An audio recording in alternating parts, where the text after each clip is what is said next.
India சிமெண்ட்ஸின் 75வது பவள விழாவானது சென்னை கலைவாணர் அரங்கில் நடைபெற இருக்கிறது. அதற்காக பல்வேறு கட்ட பாதுகாப்பு ஏற்பாடுகளும் செய்யப்பட்டிருக்கிறது. இந்த நிகழ்வில் கலந்து கொள்வதற்காக பாஜக மாநில தலைவர் அண்ணாமலை அங்கு வந்திருக்கிறார். அந்த காட்சிகளையும் நாம் பார்த்து வருகிறோம்.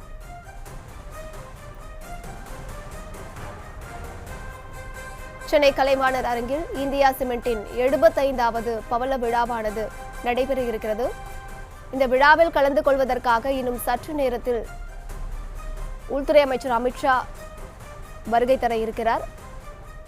இந்த நிகழ்ச்சியில் பங்கேற்பதற்காக பாஜக மாநில தலைவர் அண்ணாமலையும் அங்கு வந்திருக்கிறார். அந்த காட்சிகளை நாம் பார்த்து வருகிறோம். இது குறித்தான மேலும் விவரங்களை கொடுப்பதற்காக செய்தியாளர் பாஸ்கர் பாண்டியன் இணைப்பில் இருக்கிறார். பேசலாம். பாஸ்கர் பாண்டியன், விவரங்கள். இந்தியா சிமெண்ட்ஸ் நிறுவனத்தினுடைய 75வது ஆண்டு பவள விழா நிகழ்ச்சியில் பங்கேற்பதற்காக மத்திய உள்துறை அமைச்சரான அமித்ஷா தமிழ்நாட்டிற்கு வருகை தந்திருக்கிறார். நேற்று நள்ளிரவு சென்னை வந்த அவருக்கு அங்கே விமான நிலையத்திலேயே பாஜகவினர் உற்சாக வரவேற்பு அளித்திருந்த நிலையில் தற்பொழுது இன்னும் சில மணி துளிகளில் சென்னை வாலஜா சாலையில் இருக்கக்கூடிய கலைவாணர் அரங்கத்தில் இந்தியா சிமெண்ட்ஸ் நிறுவனத்தினுடைய நிகழ்ச்சியானது நடைபெற இருக்கிறது. நிகழ்ச்சியில் தான் அமித்ஷா கலந்து கொண்டு பங்கேற்க இருக்கிறார். இந்த நிகழ்ச்சியில் அவர் வருவதற்காக சென்னையில் இருக்கக்கூடிய அண்ணா சாலையில் உள்ள அண்ணா சிலையில் இருந்து வாலஜா சாலையில் இருக்கக்கூடிய கலைவாணர் அரங்கம் நெடுக பாஜக கொடிகள் கட்டப்பட்டு பேனர்கள் வைக்கப்பட்டு உற்சாக வரவேற்பானது அவருக்கு அளிக்கப்பட இருக்கிறது. குறிப்பாக 1000க்கும் மேற்பட்ட தொண்டர்கள் கரு நாகராஜன் தலைமையில் இந்த வாலஜா சாலையில் திரண்டிருக்கின்றனர்.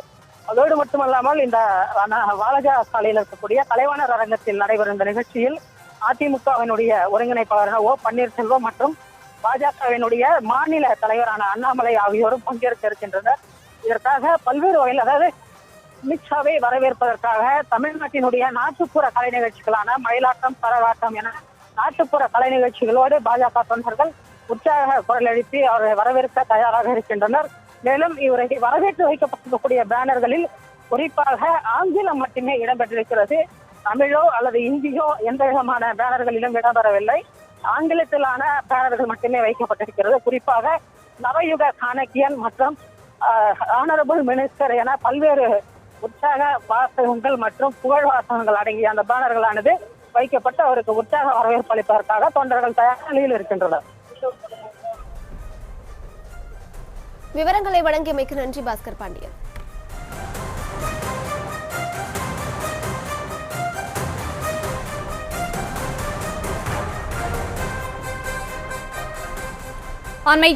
அண்மை செய்தி. 10% இடஒதுக்கீட்டை எதிர்ப்பதாக அனைத்து கட்சி கூட்டத்தில் காங்கிரஸ் பேசியிருக்கிறது. தேசிய அளவில் ஆதரவு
இந்தியா சிமெண்ட்ஸின் 75வது பவள விழாவில் பங்கேற்பதற்காக உள்துறை அமைச்சர் அமித்ஷா புறப்பட்டிருக்கிறார். அந்த காட்சிகளை பார்த்து வருகிறோம். இந்தியா சிமெண்ட்ஸின் 75வது பவள விழாவானது சென்னை கலைவாணர் அரங்கில் நடைபெற இருக்கிறது. அதற்காக சிறப்பு ஏற்பாடுகளும் பல்வேறு பாதுகாப்பு ஏற்பாடுகளும் செய்யப்பட்டிருக்கிறது. இந்த நிகழ்ச்சியில் பங்கேற்பதற்காக உள்துறை அமைச்சர் அமித்ஷா சென்னை வந்திருக்கிறார். இந்த நிலையில் அவர் தங்கியிருக்கக்கூடிய ராஜ்பவனிலிருந்து அவர் புறப்படக்கூடிய அந்த காட்சிகளை நாம் பார்த்து வருகிறோம். அவர் வருகையை ஒட்டி சென்னை கலைவாணர் அரங்கில் பல்வேறு கட்ட பாதுகாப்பு ஏற்பாடுகள் செய்யப்பட்டிருக்கிறது. வழிநெடுகளும் சிறப்பு ஏற்பாடுகளும் செய்யப்பட்டிருக்கிறது. இந்த நிலையில் இந்தியா சிமெண்ட்ஸின் 75வது பவள விழாவில் பங்கேற்பதற்காக அவர் தங்கியிருக்கக்கூடிய ராஜ்பவனிலிருந்து உள்துறை அமைச்சர் அமித்ஷா புறப்பட்டிருக்கிறார். அந்த காட்சிகளை நாம் பார்த்து வருகிறோம்.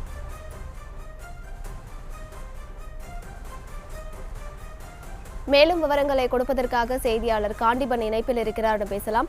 காண்டிபன், விவரங்கள். அம்ருத், அதாவது இன்னும் சற்று நேரத்துல இன்னும் ஒரு 30 செகண்ட் இல்ல ஒரு நிமிஷத்துக்குள்ள அப்ப அமித்ஷாவும் ஆளுநர் ரவியும் வெளியே வர இருக்காங்க. இதற்காக பாத்தீங்கன்னா ஆளுநர் மாளிகை இருக்கக்கூடிய அந்த பகுதியில அந்த சாலையை தற்போது போக்குவரத்தானது நிறுத்தப்பட்டிருக்கிறது. ஏறக்குறைய ஒரு 30 செகண்ட் தாண்டி இருக்கு. இன்னும் சற்று நேரத்துல ஆளுநர் மாளிகைக்குள்ள இருந்து அமைச்சராக இருக்கக்கூடிய அமித்ஷா மற்றும் தமிழக ஆளுநராக இருக்கக்கூடிய ரவி ஆகியோர் இங்கிருந்து புறப்பட்டு சென்று கலைவாணர் அரங்கத்தில் நடைபெற இருக்கக்கூடிய அந்த நிகழ்ச்சியில பங்கேற்க இருக்கிறார்கள். அதற்குண்டான ஏற்பாடுகள் தான் தற்போது செய்யப்பட்டிருக்கிறது. முழுவதுமாக போக்குவரத்தானது நிறுத்தப்பட்டிருக்கு. அதே நேரத்தில் முன்னதாக 2 வாகனங்கள் சென்றது. அந்த வாகனங்களுடைய வேலை இந்த சாலை முழுக்கும், அதாவது ஆளுநர் மாளிகையிலிருந்து கலைவாணர் அரங்கம் இருக்கக்கூடிய அந்த பகுதி வரைக்கும் செல்லக்கூடிய அந்த சாலைகள் முழுக்கும் போக்குவரத்து எதுவும் இருக்கக்கூடாது என்பதற்காக அந்த பைலட் எஸ்கார்ட் சொல்லுவாங்க. முன்கூட்டி அந்த எந்த போக்குவரத்தும் இல்லாமல் நிறுத்துவதற்குண்டான ஒரு சமிக்ஞை கொடுப்பதற்காக தற்போது 2 வாகனங்கள் சென்றிருக்கிறது. இன்னும் சற்று நேரத்தில் அமித்ஷா அவர்கள் ஆளுநர் மாளிகையிலிருந்து வெளியே வர இருக்கிறார். அந்த காட்சிகளை தான் நாம் இன்னும் சற்று நேரத்தில் பார்க்க இருக்கிறோம். சரியாக ஆளுநர் மாளிகைக்குள் இருந்து அனைத்து காவல்துறையினரும் அலர்ட் நிலையில் வைத்திருக்கிறார்கள். அமிர்த் இப்ப பாத்தீங்கன்னா ஆளுநரை அழைத்து செல்வதற்கு விஐபி எஸ்கார்ட் வாகனம் ஒன்றும் அதன் பின்னால் வாகனம் வந்து கொண்டிருக்கிறது. அந்த காட்சிகளை நாம் பார்த்துக் கொண்டிருக்கிறோம். ஆளுநருடன் தமிழக ஆளுநர் ரவி மற்றும் உள்துறை அமைச்சர் அமித்ஷா ஆகியோர் பலத்த போலீஸ் பாதுகாப்போடு தற்போது அழைத்து செல்லக்கூடிய அந்த காட்சிகளை பார்த்துக் கொண்டிருக்கிறோம். அமிர்த், இவர்கள் இந்த சாலை வழியாக புறப்பட்டு சென்று கலைவாணர் அரங்கத்திற்கு செல்லும் சாலை வரைக்கும் காவல்துறையோட பாதுகாப்பானது ஏற்பாடு செய்யப்பட்டிருக்கிறது. அதே நேரத்தில் அமித்ஷாவை வரவேற்கும் விதமாக சாலையின் இருமருங்கிலும் இருக்கக்கூடிய பாஜகவுடைய தொண்டர்கள், பொதுமக்கள் அவர்களை வரவேற்கும் விதமாக கலை நிகழ்ச்சிகளும் ஏற்பாடு செய்திருக்காங்க. இந்த நிகழ்ச்சிகள், இந்த வரவேற்புக்கு நடுவில் தான் தற்போது உள்துறை அமைச்சர் அமித்ஷா அவர்கள் சென்று கலைவாணர் அரங்கம் செல்ல இருக்கிறார். அம்ருத், காண்டிபன், இந்தியா சிமெண்ட்ஸின் 75வது பவள விழாவில் பங்கேற்பதற்காக ஆளுநர் மாளிகையிலிருந்து தற்பொழுது உள்துறை அமைச்சர் அமித்ஷா புறப்பட்டு விட்டார். அந்த காட்சிகளை நாம் பார்த்தோம்.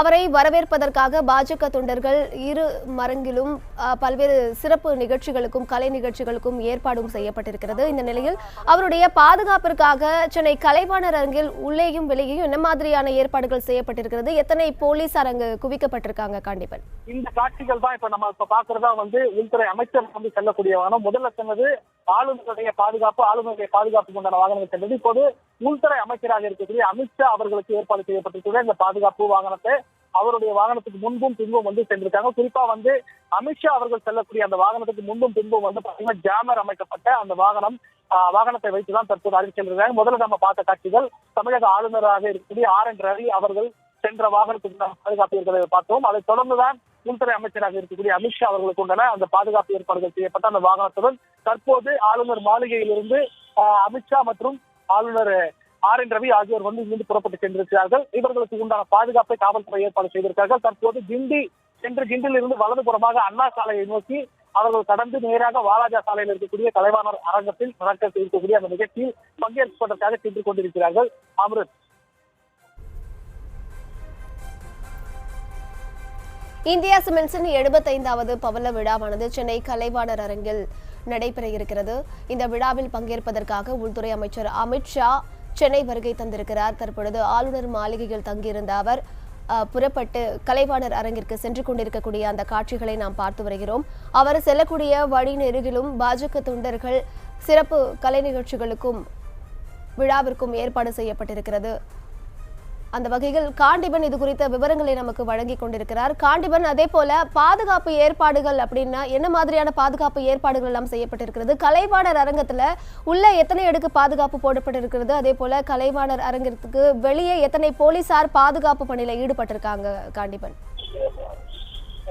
அதாவது முதல்ல நம்ம ஆளுநர் மாளிகையில அமித்ஷா அவர்கள் தங்கியிருந்த போது ஆளுநர் மாளிகையில அவருக்கு பாதுகாப்புன்னு பாத்தீங்கன்னா ஒரு 200 போலீசார் அந்த வளாகத்திற்குள்ள பாதுகாப்பு கொடுத்திருக்காங்க. குறிப்பா 2 டிசி, அதாவது டெபுட்டி கமிஷனர் தலைமையில பாதுகாப்பு ஏற்பாடு செய்யப்பட்டிருக்காங்க. ஏறக்குறைய 2 நாட்களுக்கு முன்பே இந்த பாதுகாப்புக்கு உண்டான ஏற்பாடுகளை ஆளுநர் மாளிகைக்குள்ள செய்யப்பட்டிருக்காங்க. அது இல்லாம ஆளுநர் மாளிகைக்கு வெளியே பெரிய பேரிகார்டு அமைச்சிருக்காங்க. இந்த பேரிகார்டு அமைச்சுதான் தற்போது இந்த பாதுகாப்பு வலயத்துக்குள்ள இருந்தா தற்போது அமித்ஷா அவர்கள் இங்கிருந்து புறப்பட்டு சென்றிருக்காங்க. சாலை முழுக்க ஒரு பாதுகாப்பு அப்படின்னு பார்த்தோம்னா ஆளுநர் மாளிகையிலிருந்து நந்தனம் வரைக்கும் இருக்கக்கூடிய அந்த சாலையில ஒரு 200 போலீசார் 2 டிசி தலைமையில பாதுகாப்பு பணியை மேற்கொண்டிருக்காங்க. நந்தனத்துக்கு அடுத்த பகுதியில் இருக்கக்கூடிய ஈஸ்ட் ஜோன்ல வரக்கூடிய காரணத்தினால அங்க இருக்கக்கூடிய காவல்துறையினர்கள் வழி நெருக்கும் அமித்ஷா அவர்களுடைய செல்லக்கூடிய அந்த பாதைக்கும் ஆளுநர் செல்லக்கூடிய அந்த பாதைக்கும் முழுக்க கவனம் செலுத்தி 30 அடி தூரத்திற்கு ஒரு காவல்துறையை நிறுத்தி பாதுகாப்பை ஏற்படுத்தி இருக்காங்க. குறிப்பா சாலையில எந்த வாகனங்களும் செல்லக்கூடாதுன்றதுக்காக ஏறக்குறைய அமித்ஷா அவர்கள் ஆளுநர் மாளிகையிலிருந்து வெளியே வந்த அந்த நேரத்துக்கு முன்பாக ஒரு 5 நிமிடத்திற்கு முன்பாக சாலையில் போக்குவரத்து நிறுத்தப்பட்டது. சாலையில் இருக்கக்கூடிய அனைத்து வாகனங்களும், அதாவது இங்கிருந்து அந்த சாலை வழியாக வாலாஜா சாலை செல்லக்கூடிய அந்த முழு சாலைகளிலும் போக்குவரத்து முற்றிலும் நிறுத்தி வைக்கப்பட்டு இவர்களுக்கு உண்டான சிறப்பு பாதுகாப்பு ஏற்பாடுகளை கொடுத்திருக்காங்க. குறிப்பா அமித்ஷா அவர்கள் சென்ற அந்த வாகனத்துக்கு உண்டான பாதுகாப்பு பாத்தீங்கன்னா ஜாமர் பொருத்தப்பட்ட கருவிகள் அவருக்கு பாதுகாப்பு கொடுத்திருக்காங்க. முக்கியமா இந்த பாதுகாப்பு அவருக்கு கொடுக்கப்பட்டதுக்கு காரணம் தமிழகத்துல ஏற்கனவே அவர் வரும்போது இதே மாதிரியான ஒரு பாதுகாப்பு தான் கொடுத்திருந்தாங்க. இந்த நிலையில தான் தற்போது தமிழ்நாடு காவல்துறை அமித்ஷா அவர்களுடைய செல்லக்கூடிய அந்த பாதைக்கு பாதுகாப்பு கொடுத்திருக்காங்க. அதை அடுத்து கலைவாணர் அரங்கம் இருக்கக்கூடிய அந்த பகுதியில எந்த மாதிரியான பாதுகாப்பு ஏற்பாடு பண்ணியிருக்காங்கன்னா கலைவாணர் அரங்கம், அதை தாண்டி இருக்கக்கூடிய அந்த வாலாஜா சாலையில ஏற்கனவே பாஜக தொண்டர்கள் ஏராளமானவர் அந்த இடத்துல குதிந்திருக்காங்க. அமித்ஷா அவர்களை வரவேற்கும் விதமாக ஆட்டம் பாட்டம் கொண்டாட்டத்தில் ஈடுபட்டு இருக்காங்க. இவரோட இந்த வரவேற்புக்கு நடுவில் தான் அமித்ஷா அவர்கள் கலைவாணர் அரங்கம் செல்ல இருக்கிறார். கலைவாணர் அரங்கத்திற்கு வெளியில் ஏறக்குறைய 3 அடுக்கு பாதுகாப்பு மாதிரி தமிழ்நாடு காவல்துறை போட்டிருக்கு. அரங்கத்திற்குள்ள யார் யாரெல்லாம் இருக்கணும், யார் யாரெல்லாம் இருக்கக்கூடாது, விஐபி என்ட்ரி, அதாவது முக்கியமா அந்த ஒரிஜினல் நகல், அந்த விழாவுக்கு வரக்கூடிய அந்த இந்தியா சிமெண்ட் ஒரிஜினல் நகல் இருக்கிறவங்களுக்கு மட்டும்தான், அந்த பத்திரிகை இருக்கிறவங்களுக்கு மட்டும்தான் உள்ள அனுமதின்னு சொல்லியிருந்தாங்க. அதன் அடிப்படையில முழு பரிசோதனைக்கு பிறகுதான் உள்ளே அனுமதிக்கப்பட்டு ஒவ்வொரு விருந்தினர்களும் அமர வைக்கப்பட்டிருக்காங்க. இந்த பாதுகாப்பு அடுத்து பாத்தீங்கன்னா வெளிப்புற பாதுகாப்பு காவல்துறையினர் கொடுத்திருக்காங்க. இந்த பாதுகாப்பு வலயத்துக்குள்ள பத்திரிகையாளர்கள் அவருக்கு அனைவரும் செல்லக்கூடிய ஒரு பாதுகாப்பு ஏற்பாடு. அதே நேரத்துல கலைவாணர் அரங்கத்தை சுற்றிலும் காவல்துறையினரும் சாலையில எந்த பக்கமும் 2 மரத்திலும் இருக்க வாகனங்களோ கார்களோ யாரும் நிறுத்தி வைக்கக்கூடாது என்ற உத்தரவு நேற்று இரவிலிருந்தே பெற்றப்பட்டது. இந்த அடிப்படையில தான் தற்போது அந்த பாதுகாப்பு பணியானது அங்கு மேற்கொள்ளப்பட்டு வருகிறது. அமிர்த்.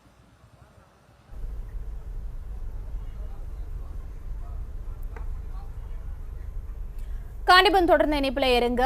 இன்றைக்கு இந்தியா சிமெண்ட்ஸின் 75வது பவள விழாவானது நடைபெற இருக்கிறது கலைவாணர் அரங்கத்தில். இதில் பங்கேற்பதற்காக உள்துறை அமைச்சர் அமித்ஷா ஆளுநர் மாளிகையிலிருந்து புறப்பட்டிருக்கிறார். அது தொடர்பான விவரங்களையும் காட்சிகளையும் செய்தியாளர் காண்டிபன் வழங்கியதை நாம் பார்த்தோம். தொடர்ந்து அமித்ஷா தற்போது செல்லக்கூடிய இடங்களில் வழிநெடுகிலும் பாஜக தொண்டர்கள் அவர்களை வரவேற்பதற்காக காத்து கொண்டிருக்கின்றனர். அவர்களுக்கு பல்வேறு அடுக்கு பாதுகாப்பானது வழங்கப்பட்டு இருக்கிறது. அமித்ஷாவை வரவேற்க சாலையின் இருபுறங்களிலும் பாஜக தொண்டர்கள் குவிந்து இருக்கின்றனர்.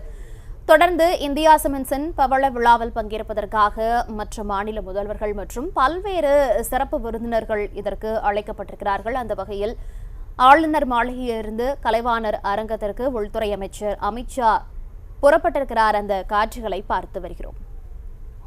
விவரங்களை வழங்கியதற்காக இணைப்பில் செய்தியாளர் பாஸ்கர் பாண்டியன் இருக்கிறார். பாஸ்கர் பாண்டியன், வணக்கம். தற்போது சென்னை ஆளுநர் மாளிகையிலிருந்து கலைவாணர் அரங்கத்திற்கு உள்துறை அமைச்சர் அமித்ஷா புறப்பட்டிருக்கிறார். அவர் எப்போது கலைவாணர் அரங்கத்தை வந்தடைவார்? தொடர்ந்து அங்கு என்ன மாதிரியான ஏற்பாடுகள் செய்யப்பட்டிருக்கு? உள்துறை அமைச்சர் அமித்ஷா மட்டுமல்லாம இந்த பவள விழாவில் வேறு யார் யாரெல்லாம் பங்கேற்கிறார்கள்? இது தொடர்பான முழு விவரம். கண்டிப்பாக இந்தியா சிமெண்ட்ஸினுடைய 75வது ஆண்டு பவள விழா நிகழ்ச்சியானது வாலாஜா சாலையில் இருக்கக்கூடிய கலைவாணர் அரங்கத்தில் இன்னும் சற்று இந்த நிகழ்ச்சியில் பல்வேறு கட்சி தலைவர்களும் மற்றும் தொழிலதிபர்களும் என ஏராளமானோர் கலந்து கொள்ள இருக்கின்றனர். பிற மாநில முதலமைச்சர்கள் கூட இதுல கலந்து கொள்ள இருக்கிறார்கள். இந்த சூழலில் தான் இந்த நிகழ்ச்சியினுடைய சிறப்பு விருந்தினராக பங்கேற்க இருக்கக்கூடிய மத்திய உள்துறை அமைச்சரான அமித்ஷா சற்று முன்னர் ராஜ்பவனில் இருந்து ஆளுநர் மாளிகையிலிருந்து ஆளுநரோடு அவர் புறப்பட்டிருக்கின்றார். இன்னும் சில மணி துளிகளில் சென்னை அண்ணா சாலையில் இருக்கக்கூடிய அண்ணா சிலையிலிருந்து திரும்பி கலைவாணர் அரங்கத்திற்கு வாலஜா சாலை வழியாக வருகை தர இருக்கிறார். இதற்காக இந்த சாலையின் இரு புறங்களிலும் தமிழ்நாடு அரசினுடைய காவல்துறை சார்பில் பல்வேறு அடுக்கு பாதுகாப்புகளானது போடப்பட்டிருக்கிறது. குறிப்பாக காவல்துறையினர் ஒவ்வொருவரும் 20 அடி தூரத்திற்கு ஒரு காவல்துறையினர் எனவும் 2 புறங்களிலும் சாலைகளில் தடுப்புகள் அமைக்கப்பட்டு அவருடைய பாதுகாப்பிற்காக காவல்துறையினரும் பணியில் ஈடுபடுத்தப்பட்டிருக்கின்றனர். அதோடு மட்டுமல்லாமல் அவரை வரவேற்பதற்காக தமிழ்நாடு பாஜகவின் சார்பில் பல்வேறு பேனர்கள் மற்றும் கொடிகள் கட்டப்பட்டு உற்சாக வரவேற்பு அளிப்பதற்காக ஏற்பாடுகளும் இங்கே நிகழ்ந்து கொண்டிருக்கிறது. குறிப்பாக தமிழ்நாட்டினுடைய பாரம்பரிய கலாச்சார நிகழ்வுகளான கரகாட்டம், மயிலாட்டம் உள்ளிட்ட சாறை தப்பட்டை என பல்வேறு கலை நிகழ்ச்சிகளும் கூட ஏற்பாடு செய்யப்பட்டு நடந்தேறி கொண்டிருக்கின்றது. இன்னும் சற்று நேரத்தில் இந்த சாலையில் மத்திய உள்துறை அமைச்சரான அமித்ஷா வருகை தர இருக்கிறார். அவரை வரவேற்பதற்காக ஏற்கனவே இங்க தொண்டர்கள் குவிந்திருக்கக்கூடிய நிலையில் தமிழ்நாட்டினுடைய மாநில பாஜக தலைவரான அண்ணாமலை மற்றும் அதிமுகவினுடைய ஒருங்கிணைப்பாளரான ஓ பன்னீர்செல்வம் உள்ளிட்ட கட்சியினரும் கூட இந்த கலைவாணர் அரங்கத்தில் காத்திருக்கின்றனர். ஏற்கனவே அவர்கள் கிட்டத்தட்ட அரை மணி நேரத்திற்கு முன்னதாகவே அவர்கள் காத்திருக்கின்றனர். அதோடு மட்டுமல்லாமல் அமித்ஷாவினுடைய இந்த நிகழ்ச்சியில் பல்வேறு தொழிலதிபர்களும் கூட கலந்து கொள்ள இருக்கின்றனர். அதற்காக இந்த பகுதியில் உச்சகட்ட பாதுகாப்பானது போடப்பட்டிருக்கிறது. தற்பொழுதை பொறுத்தவரை இந்த அண்ணா சாலையிலிருந்து வாலஜா சாலை திரும்பக்கூடிய வகையில் தற்பொழுது மத்திய அமைச்சரனுடைய உள்துறை அமைச்சரனுடைய வாகனமானது உள்ளே நுழைந்திருக்கிறது. பல அடுக்கு பாதுகாப்பு அம்சங்களோடு கொண்ட இந்த காவல்துறை வாகனங்களோடு தமிழ்நாட்டினுடைய ஆளுநர் RN ரவியினுடைய வாகனமும் வந்து கொண்டிருக்கிறது. பல்வேறு காவல்துறை பாதுகாப்போடு இந்த வாகனங்களானது செல்வதை நாம் பார்க்க முடிகிறது. தொண்டர்களும் கூட பாஜகவினுடைய தொண்டர்களும் கூட உற்சாக குரல் எழுப்பி அவர்களுக்கு கையசைத்து வரவேற்பதை கூட நாம் பார்க்க முடிகிறது.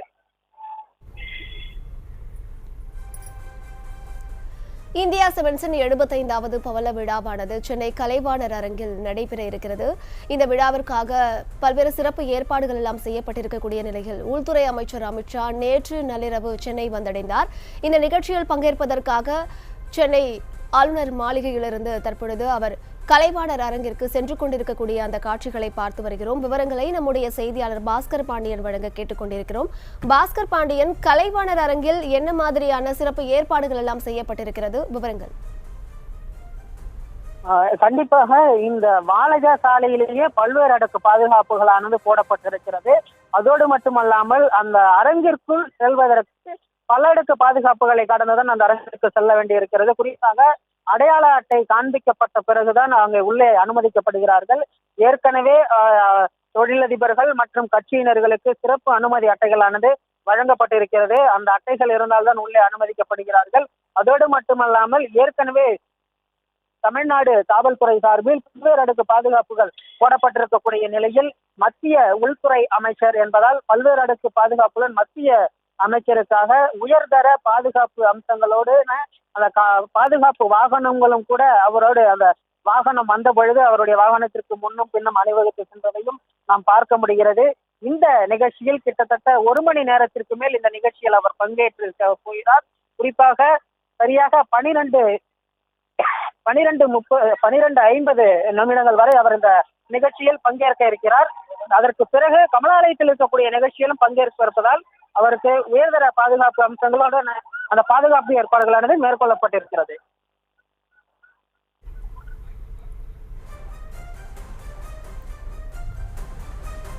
இந்தியா சிமெண்ட்ஸின் 75வது பவள விழாவில் பங்கேற்பதற்காக உள்துறை அமைச்சர் அமித்ஷா ஆளுநர் மாளிகையிலிருந்து புறப்பட்டு தற்போது கலைவாணர் அரங்கத்தை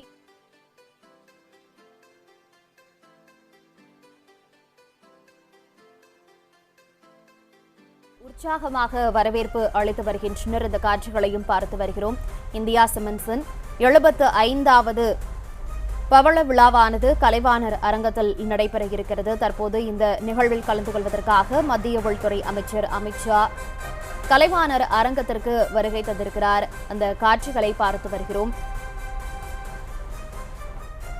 தொடர்ந்து சென்னை கலைவாணர் அரங்கத்தில் நடைபெறும் இந்த நிகழ்வில் பல்வேறு தொழிலதிபர்கள் மற்றும் மற்ற மாநில முதலமைச்சர்கள் மற்றும் மத்திய இணையமைச்சர் எல் முருகன் மற்றும் தமிழக பாஜக தலைவர் அண்ணாமலை மற்றும் தமிழக ஆளுநர் என் ரவி, தமிழக தொழில்துறை அமைச்சர் ஆகியோர் பங்கேற்க இருக்கின்றனர். இந்த விழாவில் பங்கு கொள்வதற்காக தற்போது அமித்ஷா கலைவாணர் அரங்கத்தை வந்தடைந்திருக்கிறார். அந்த காட்சிகளை பார்த்தும் விவரங்களை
ஆளுநர் என் ரவியும் மத்திய உள்துறை அமைச்சர் அமித்ஷாவும் ஒரே காரில் வருகை புரிந்தனர். இன்று ராஜ்பவனில் இருந்து கலைவாணர் அரங்கம் வரை இருவரும் ஒரே காரில் பயணம் செய்தனர். இந்த விழாவில் இந்திய கிரிக்கெட் அணியின் முன்னாள் கேப்டன் மகேந்திர சிங் தோனியும் ஆந்திராவில் இருந்து ஜெகன்மோகன் ரெட்டி தலைமையிலான அவர்கள் ஆட்சி நடைபெற்று வரும் மத்திய நிதியமைச்சர் ஒருவரும் பங்கு கொண்டுள்ளார்.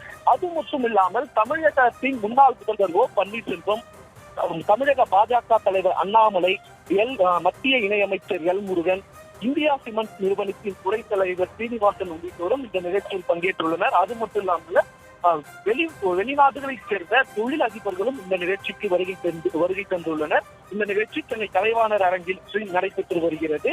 இதற்காக நேற்று இரவு சரியாக 12:30 மணி அளவில் டெல்லியில் இருந்து தனி விமானம் மூலம் மத்திய உள்துறை அமைச்சர் அமித்ஷா சென்னை வருகை புரிந்தார். அவர் சென்னை கிண்டி ராஜ்பவனில் இரவு தங்கி தற்போது இங்கு வருகை தந்துள்ளார். கடந்த ஜூலை மாதம் தெலுங்கானா தலைநகர் ஹைதராபாத்தில் நடைபெற்ற பாஜக செயற்குழு கூட்டத்தில் ஆபரேஷன் சவுத் இந்தியா திட்டத்தை மத்திய உள்துறை அமைச்சரும் பாஜக மூத்த தலைவருமான அமித்ஷா முன்வைத்தனர்.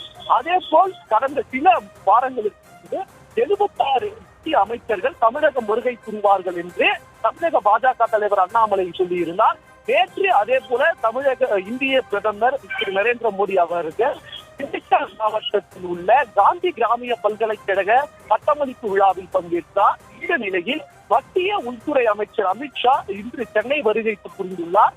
இந்த விழாவில் பல்வேறு தொழிலதிபர்கள் பங்கேற்றுள்ளனர்.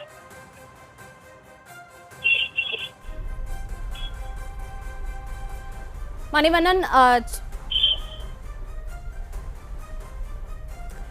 இந்தியா சிமெண்ட்ஸ் நிறுவனத்தின் 75வது பவள விழாவில் பங்கேற்பதற்காக பல்வேறு தொழிலதிபர்கள் மற்றும் விழாவில் முக்கியமாக கிரிக்கெட் வீரர் தோனி ஆகியோர் பங்கேற்றிருக்கின்றனர். தொடர்ந்து விழாவில் மத்திய அமைச்சர் அமித்ஷா மற்றும் தமிழக ஆளுநர் RN ரவி, மத்திய இணையமைச்சர் எல் முருகன் ஆகியோர் பங்கேற்க இருக்கின்றனர். தொடர்ந்து கலைவாணர் அரங்கத்தில் விழா தொடர்பான ஏற்பாடுகளையும் மணிவண்ணன் வழங்க கேட்டு வருகிறோம்.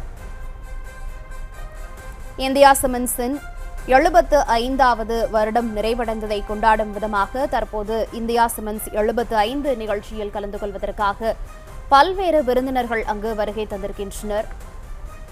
சென்னை கலைவாணர் அரங்கத்தில் நடைபெறும் இந்த நிகழ்வில் ஆந்திர முதலமைச்சர் ஜெகன்மோகன் ரெட்டி, மத்திய இணையமைச்சர் எல் முருகன், தமிழக ஆளுநர் RN ரவி மற்றும்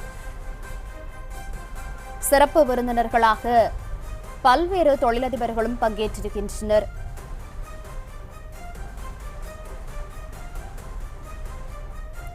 இந்தியா சிமெண்ட்ஸின் நிர்வாக இயக்குநர் ஸ்ரீனிவாசனும் சிறப்பு விருந்தினர்களை நிகழ்ச்சிக்கு வரவேற்று வண்ணம் இருக்கிறார்.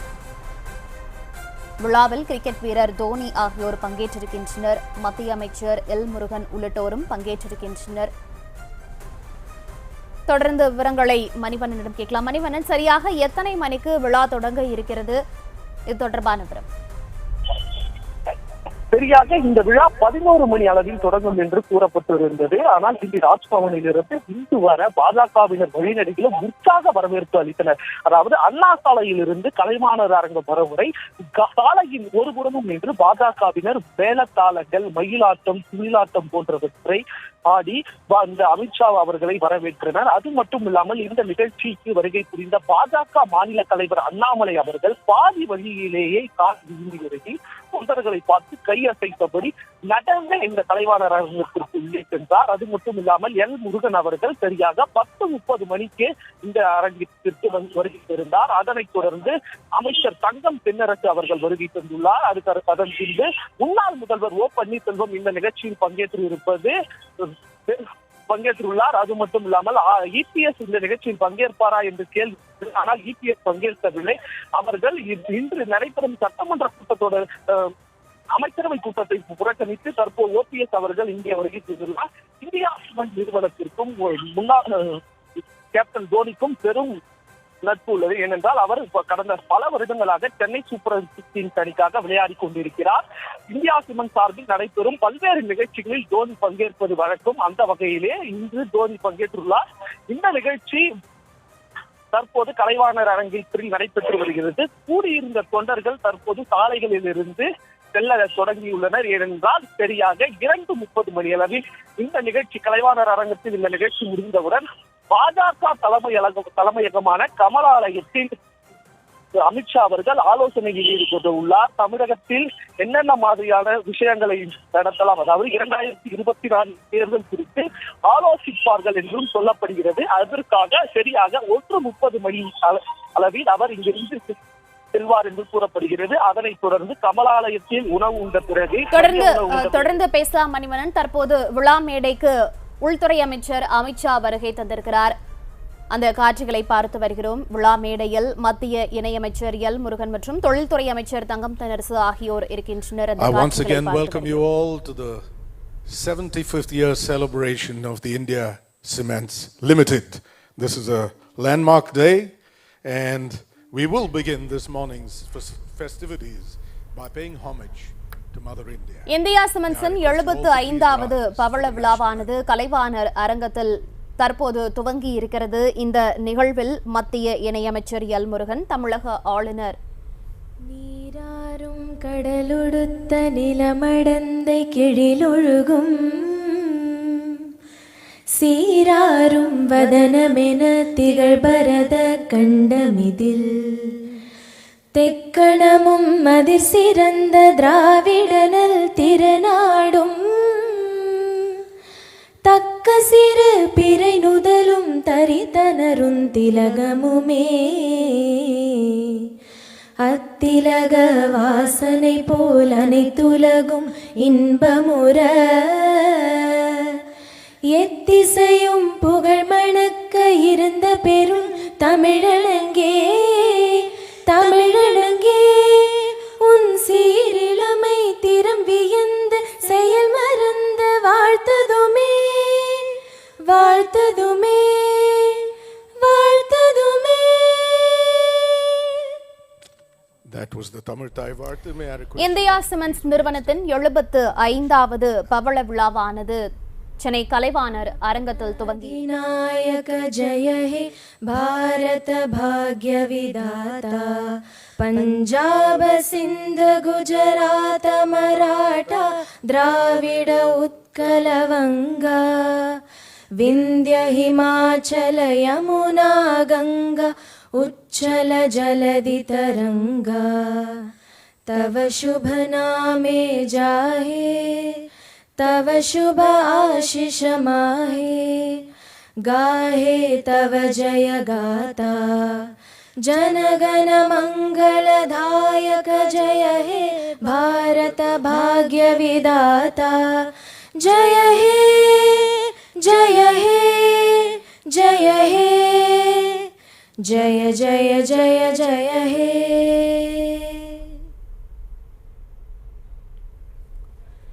இந்தியா சிமெண்ட்ஸ் நிறுவனத்தின் 75வது பவள விழாவானது கலைவாணர் அரங்கத்தில் தமிழ்தாய் வாழ்த்து மற்றும் தேசிய கீதத்தோடு தற்போது தொடங்கியிருக்கிறது. விழா மேடையில் இந்தியா சிமெண்ட்ஸ் நிறுவன உரிமையாளர் ஸ்ரீனிவாசன் மற்றும் மத்திய உள்துறை அமைச்சர் அமித்ஷா மற்றும் தமிழக ஆளுநர் RN ரவி, மத்திய இணையமைச்சர் எல் முருகன் மற்றும் தமிழக தொழில்துறை அமைச்சர் தங்கம் தென்னரசு ஆகியோர் இருக்கின்றனர். தொடர்ந்து விழாவில் பல்வேறு முக்கிய தொழிலதிபர்களும் பல்வேறு பிரபலங்களும் பங்கேற்றிருக்கின்றனர். இந்த விழாவில் முக்கியமாக இந்திய முன்னாள் கேப்டன் மகேந்திர சிங் தோனி ஆகியோர் பங்கேற்றிருக்கின்றனர்.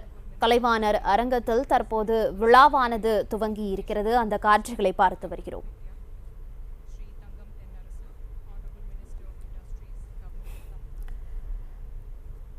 இந்தியா சிமெண்ட்ஸ் நிறுவனத்தின் 75வது ஆண்டு நிறைவடைந்ததை கொண்டாடும் விதமாக இந்தியா சிமெண்ட்ஸ் 75 பிளாட்டினம் ஜூப்ளி நிகழ்ச்சியில் தற்போது சென்னை கலைவாணர் அரங்கத்தில் நடைபெற்று வருகிறது.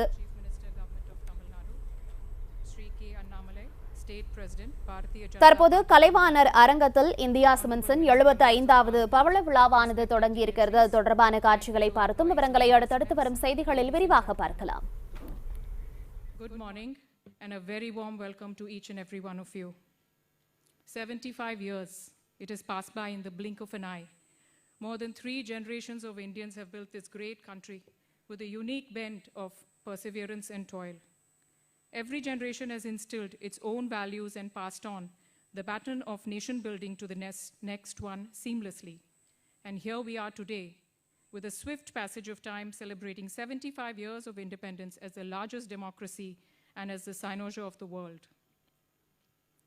I stand before you today representing the company founded by my mother's grandfather, Sri S.N. Shankarlingayar, and my father's father, Sri T.S. Narayan Swamy, who along with generations of India Cements employees have built this company together.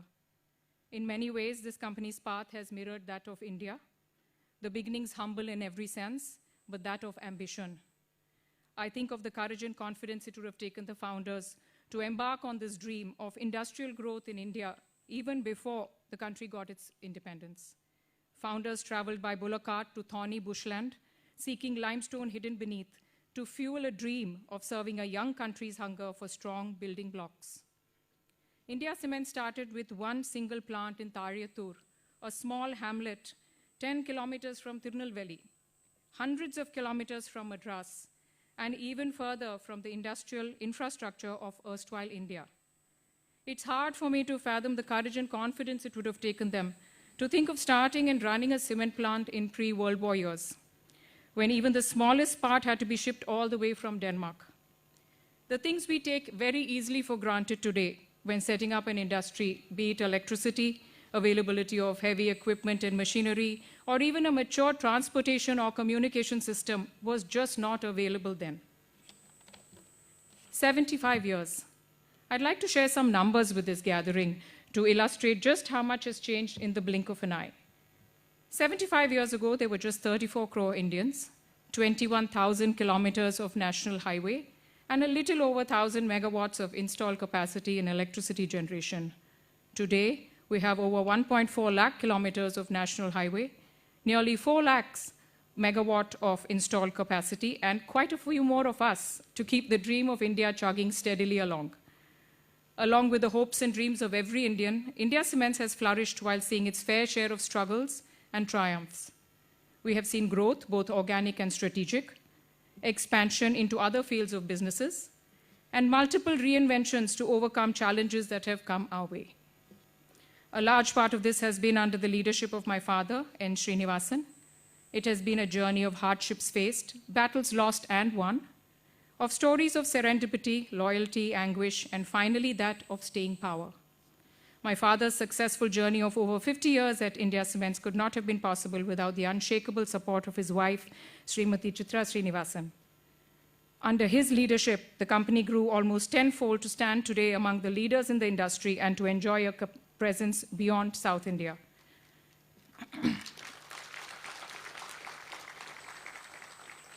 From a capacity when it started of just over 500,000 tons and one cement plant, we have grown to 15 million tons over 10 units spread across the country.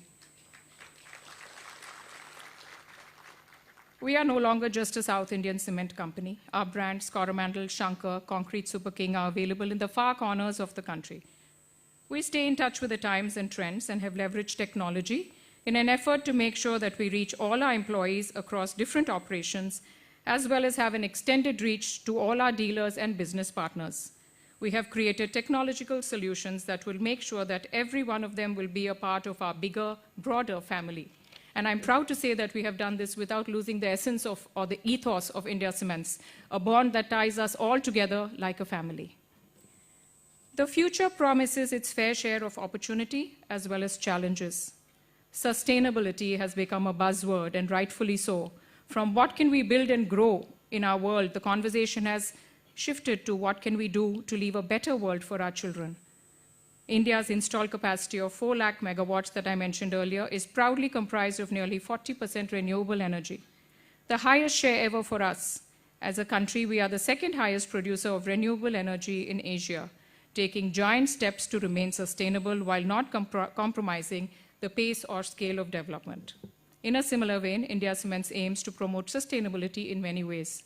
We are already deploying renewable energy in measured steps at most of our plants. Another initiative we have forayed into is 3D printing of cement. This can be used to build houses sustainably using significantly less of the non-renewable resources like water, sand, and even our own time.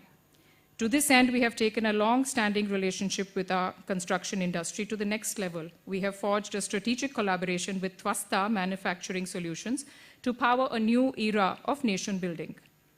The team at Twasta have created and 3D printed, in fact, a pillar for us in cement at our head office to commemorate this moment. That finally brings us all here and now to this moment here.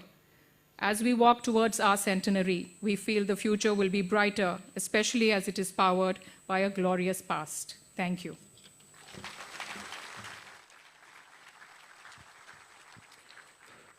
Thank you, ma'am.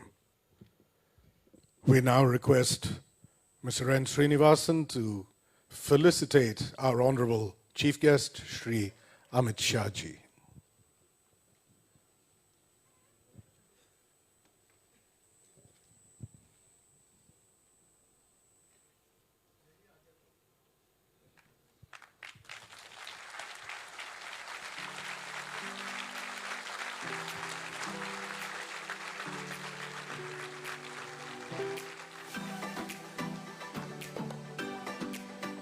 Thank you, sir. May I now request Srimati Rupa Gurunath to felicitate our other dignitaries, beginning with special invitee, Shri R.N. Ravi, Honorable Governor of Tamil Nadu.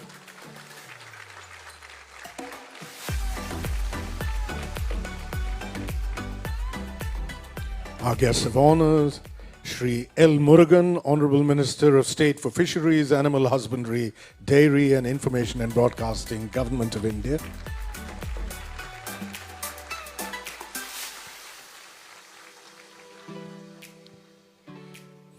Shri Bugganna Rajendranath, Honorable Minister of Finance, Government of Andhra Pradesh.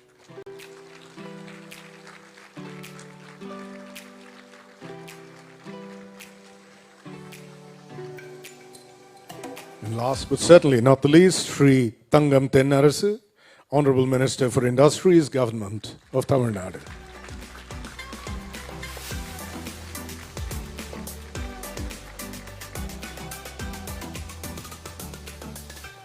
Thank you very much, ma'am.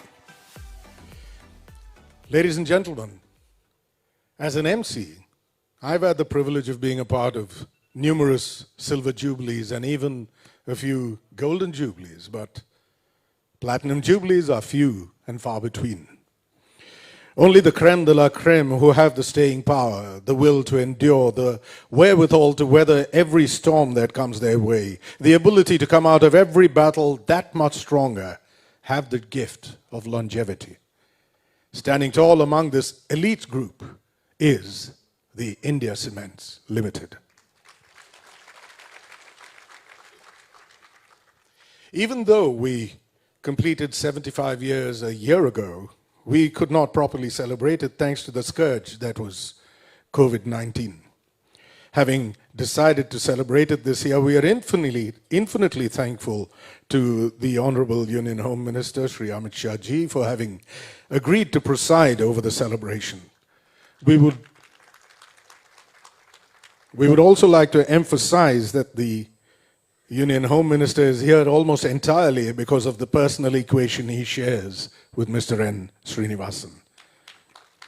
Thank you, sir, for being here with us. Ladies and gentlemen, it is said that the human eye comprehends better than the human ear. Having said that, I'm going to request you all to please take your eyes off me and place them on the screen, because we will now take you through the journey of the India Cements Limited through the years.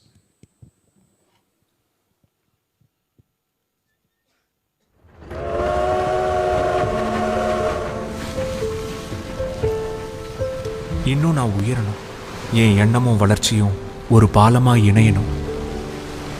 இதான் என் கனவு.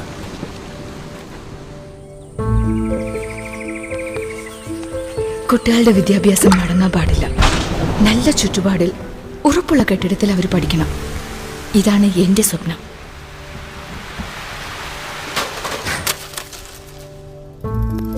వెతికి వెతికి వెళ్ళి నేను అమ్మింది చాలు. నన్ను వెతుక్కునొచ్చి కొనేవాళ్ళు రావాలి. వ్యాపారం వృద్ధి చెందాలి. अदे ना कला. लहान जागेमध्ये राहण्याचे दिवस संपू देत. आता मोठ्या घरात राहणं हेच आमचं स्वप्न. इन हाथों को बल्ला पकड़ना है. एक विशाल क्रिकेट स्टेडियम में हजारों लोगों के जयकारों के साथ मुझे धोनी की तरह खेलना है. यही मेरा सपना है. Dream dream transforms into thoughts. Thoughts result into action.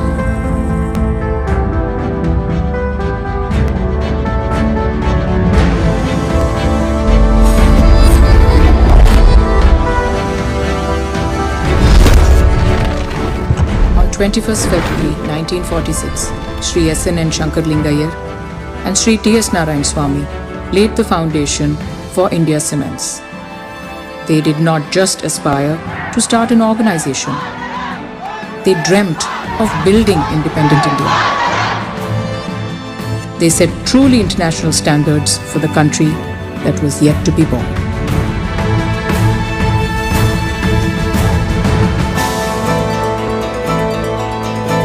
What started with a modest foundation soon expanded into a colossal empire.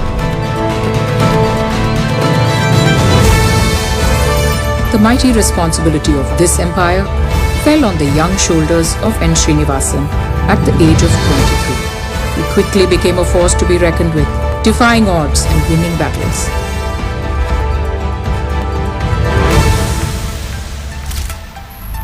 His vision opened several doors to make the founder's dream a reality. Under his leadership, India Cements prospered and became a prominent player in the industry.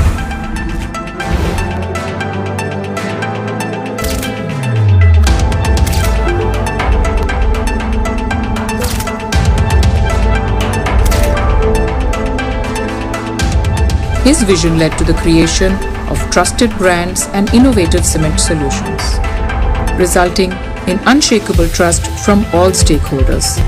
Putting people first, created a strong distribution network across the country. The company's love for sports, coupled with N. Srinivasan's passion, enabled his foray into many frontiers, from cricket to tennis, chess to golf. The company has been nurturing sport and sportsmanship for decades. Winning the bid for Chennai Super Kings in 2008 was a dream come true moment for us.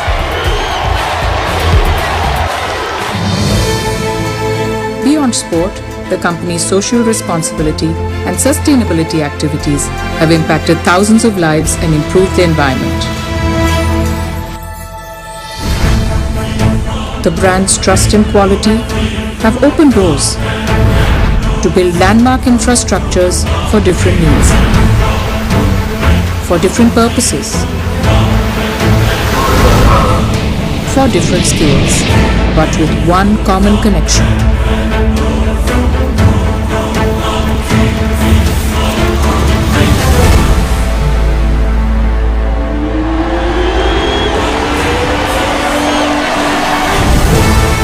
From a small farmer's dream to a school teacher's dream, from a gully cricketer's dream to the nation's dream.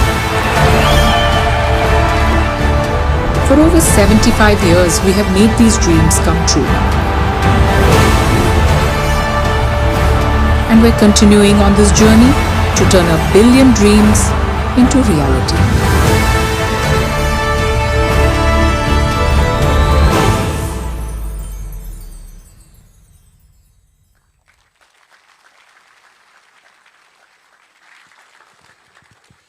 Ladies and gentlemen, it is with immense pleasure that I now request Mr. N. Srinivasan to please take the podium and address the gathering.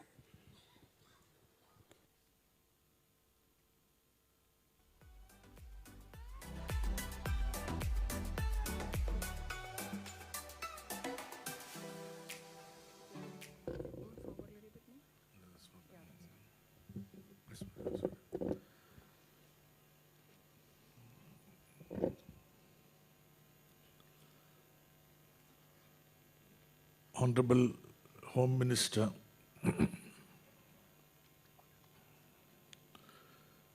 who despite his very, very busy schedule, he comes last night and he will leave immediately after this function.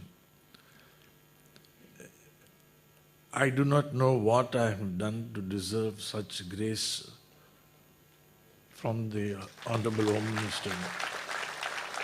With the elections in many states, his own portfolio, see, not only does he guide the country, he economically also guides the country. I'm a student of engineering. I'm did some management studies.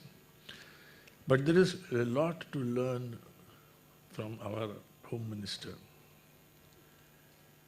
Meticulous planning. I have seen him. He, in spite of all his work, minute planning is the forte. And then excellent execution. I wish we had one of those. He succeeds because he has attention to detail.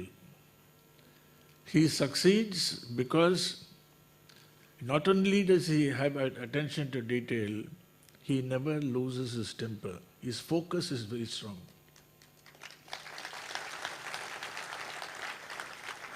These are the few things I learned in the interaction I've had with him. And the most important thing is he concentrates. You see, many of us, we try to multitask. When we are with friends, when we are in a meeting, we think of some other. He doesn't. He has single point focus. And that is the reason for his success. If he is thinking of something, he's not only thinking of that. He's not digressed into something else. So I learned a lot. And to have such a person as a chief guest is not a tribute to me, is a tribute to the founding fathers of India Cement. They were outstanding people. I don't know if Honorable Minister knows. They stumbled on a stone, sir. And they examined the stone. Then they chemically analyzed and that you can make cement out of it. Then they wrote letters to Europe. At that time, the war was still on. It was wartime. And India Cement later became the first public issue of independent India. This is a feat cannot be taken away. The first public issue of independent India. And those days you had to write letters, get a reply. There were no telex, no fax, the electronic media was not there. So it took a lot of perseverance to get this. And they discovered limestone was in abundance in that place. See, we are 75 years in that same place. It's a long time for a cement factory. And we developed it. We went to other places also.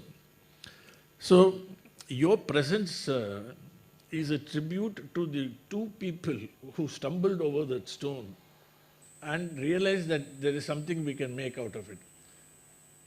That is how I take your presence. It's a tribute to those two pioneers who founded India Cement.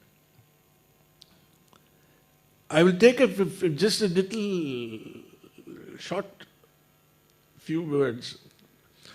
Sir, when I came back from the US in 1968, because my father died, at that time the cement industry in India was only 19 million tons. That was the capacity of the country. Today it is 400 million tons.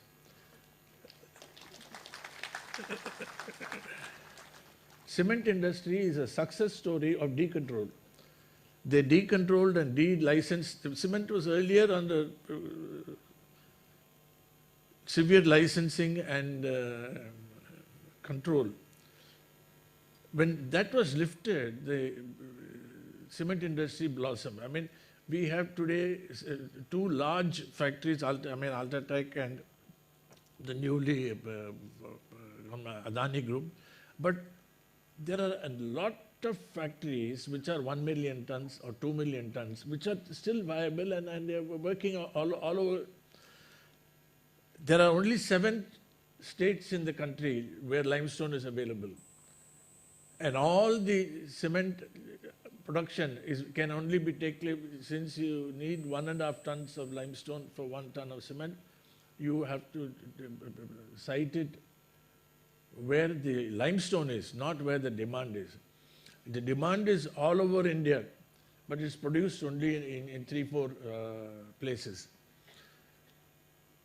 But in spite of all that, you see, sir, one fact about cement industry that is not appreciated fully is the largest producer of cement in the world is China, 2.6 billion tons. After that comes India with 450 million tons. After us comes America with 70 million tons.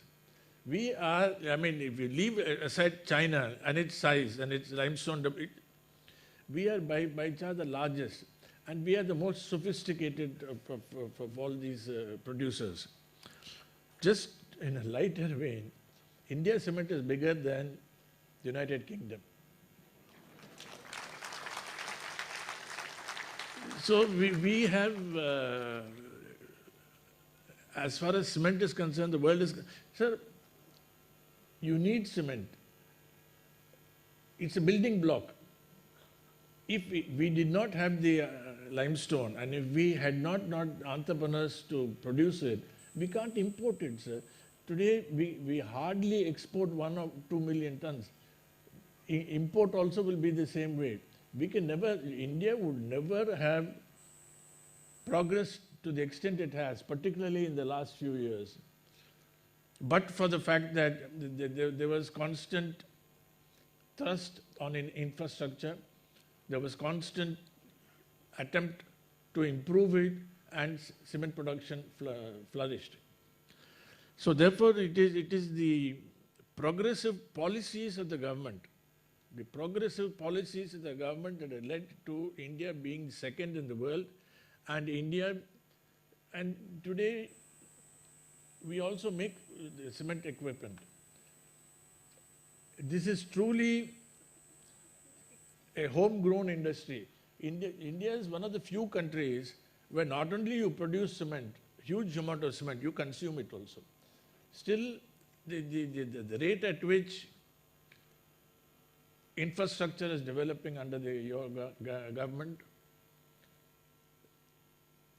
soon we will come to a stage where there is not enough cement.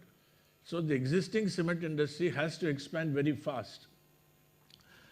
If I can just take 1 minute of your time, sir, to talk shop a little bit. The only ingredient for cement is limestone. All of us have limestone leases given by the government. They give it usually for 20 years or so that it gives you the stability and you can invest a sort of big factory on it. The MMDR is an act which came in your government. I accept the principle of it. The principle of it is I should get what the traffic will, what is the real value of the limestone. That's fine. Discover the limestone, auction, everything is fine. But only there are some anomalies, sir.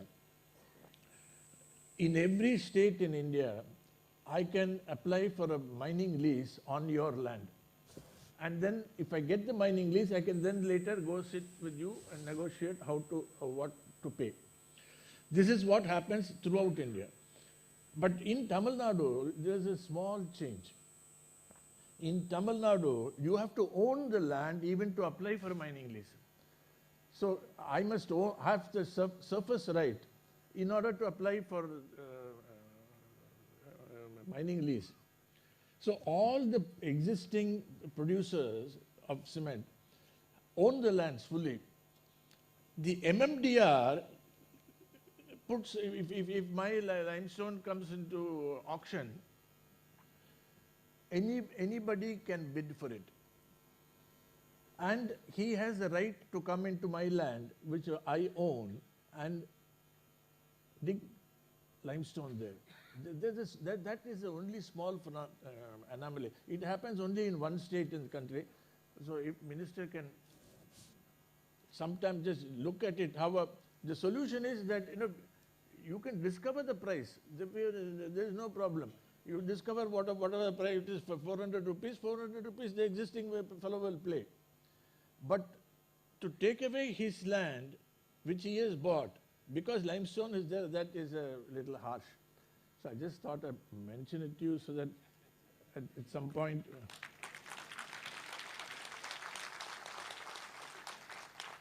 The reason I say it also, sir, is we are in Tamil Nadu. Tamil Nadu is one of the 7 states where cement is produced. Cement production started way back, even during the pre-war days. So therefore, I think some consideration should be given. I mean, I'm sorry to praise this before you, but it's a simple thing. Minister can understand it in no time. The other aspect is that about India Cement is, apart from the fact is that we have always prided ourselves in fact that we support sport. Even in 1960s, 8 or 9 of the Ranji Trophy players of the Ranji Trophy team was from India Cement. We have that privilege, sir. That is, not only did we engage them, we employed them. We first started the habit of employing a cricketer, not just a consultant come and play, no. In the audience, there are so many older cricketers who have done yeoman service not only to India Cement but also to the state and to the country. Venkat Raghavan played for us once, but he is not here today. So our, and of course today with the Chennai Super Kings, we have created a landmark. Chennai is today known as the home of the Chennai Super Kings. The captain, Dhoni, is here.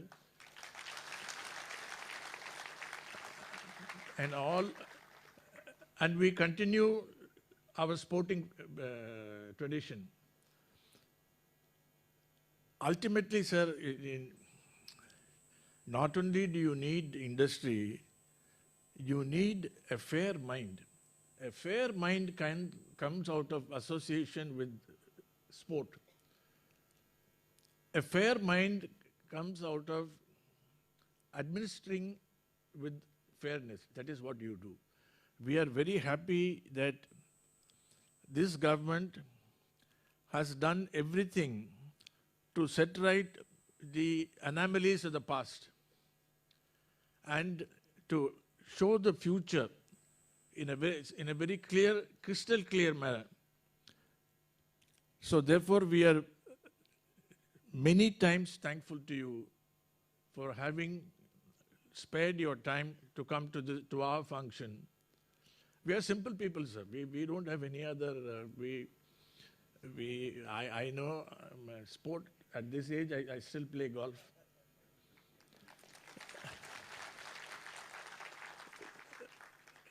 We are simple. We do our work, play our games. So, very much like you, because you are also at heart a simple person. When in the lift, I thanked the Honorable Minister for coming. He said, I told you, no. That's all. His reply was fantastic. So, thank you very much, sir. Thank you for honoring the founding fathers of India Cement. Thank you for honoring all of us, and thank you.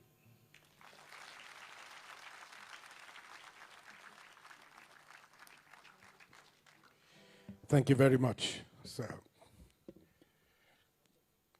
It is often said that a captain is only as good as his team, although a great captain can also get the best out of his team. And we have a person here with us who personifies that, MS Dhoni himself. He is the captain of the Chennai Super Kings, and I think he deserves a bigger round of applause than that.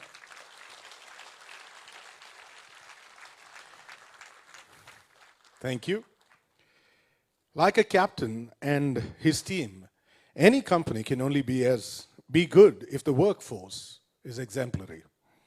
The India Cements Limited has over the years been employer to an extremely hard-working, dedicated and loyal workforce that has been instrumental in the continued success of the company. It is this loyalty and dedication that we would like to applaud and recognize today. We would now like to take the time out to felicitate some of our long-serving employees for their contribution over the years to the company. May I request Honorable Union Home Minister Shri N. Srinivasan and Srimati Rupa Gurunath to please step forward and do the honors. Calling our first, Vishwanathan K.S., a name and face very familiar to everyone.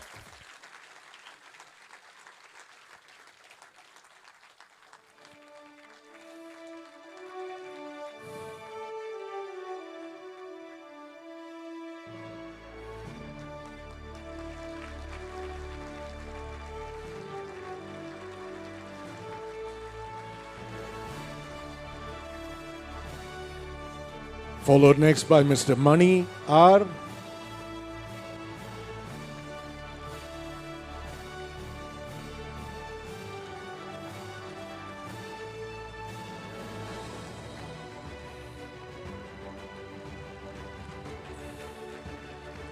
Mr. V.M. Mohan.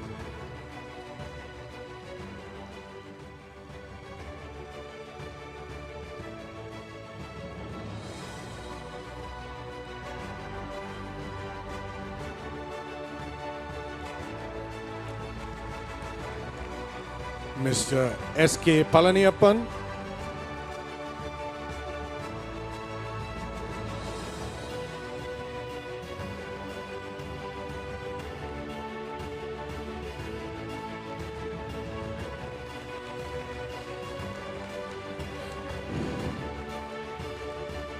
Mr. R. Vijayabhaskar Reddy.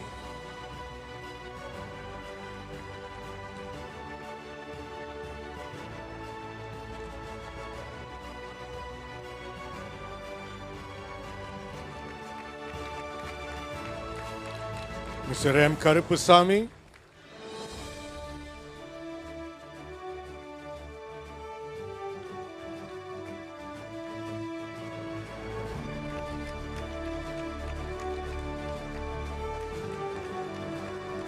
Mr. N. Veera Brahmaya.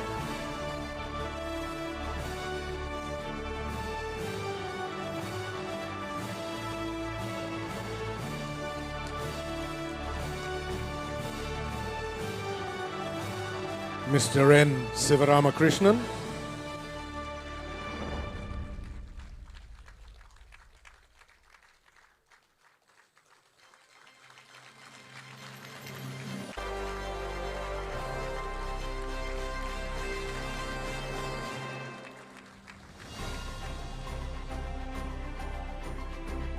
Mr. P.A. Paul Jolly.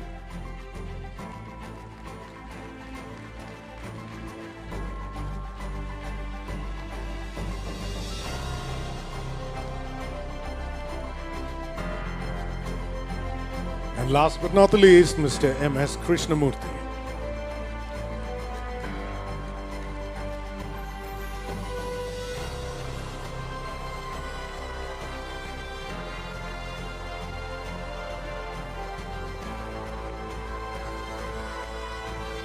These are the 10 who just exemplify the rest of the workforce. Thank you very much. Mr. Srinivasan, Shri Amitshah ji.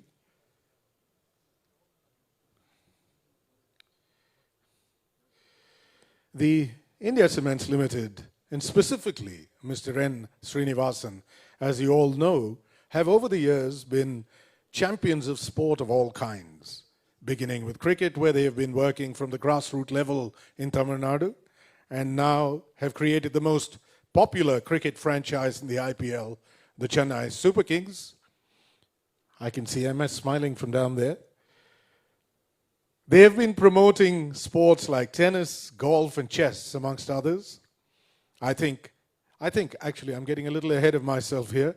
Let me stop right there and request you to place your eyes back on the screen to get a visual depiction of the India Cements Limited continued championing of sport.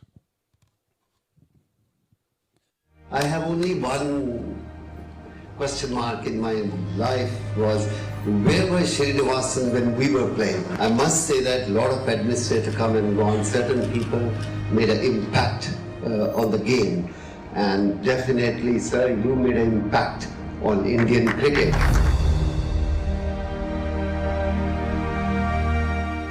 So where did the journey of a visionary administrator begin?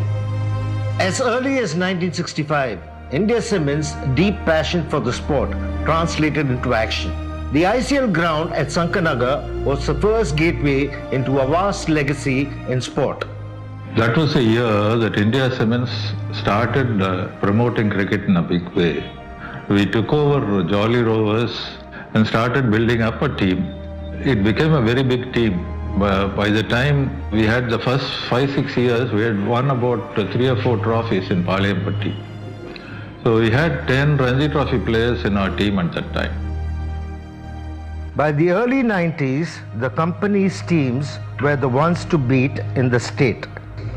At a time when there was no funding in sport, the company supported many of its players, offered full-time employment, and provided upgraded infrastructure for their focus into cricket. Many of them went on to represent their state and some even the country. I joined India Cements in 1994. Somebody said Mr. Srinivasan has come to the ground. And I found that, really strange. The managing director of the company come to watch a league match. But Mr. Srinivasan was there. I think a lot of Mr. Srinivasan's achievements will be definitely recognized. All that he's gone on to do for former cricketers, all that he's gone on to do for Tamil Nadu cricket, all that he's gone on to do for Indian cricket, professionalize the board, make it one of the most richest boards in the world. All that he's gone on to do for the ICC, make it one of the most vibrant organizations in the world. But for me, the core and the basic of everything that happens and all that it comes back to is really the love and the passion for cricket that Mr. Srinivasan had. In 2008, India Cements won a bid to get Chennai its ultimate gift. Chennai was one of the 5 original test centers in India where test cricket was played. So when IPL was launched, I said, Chennai must have a team. Some of us even were not very keen about that, saying, it's a big investment. By Jove, he has been absolutely right.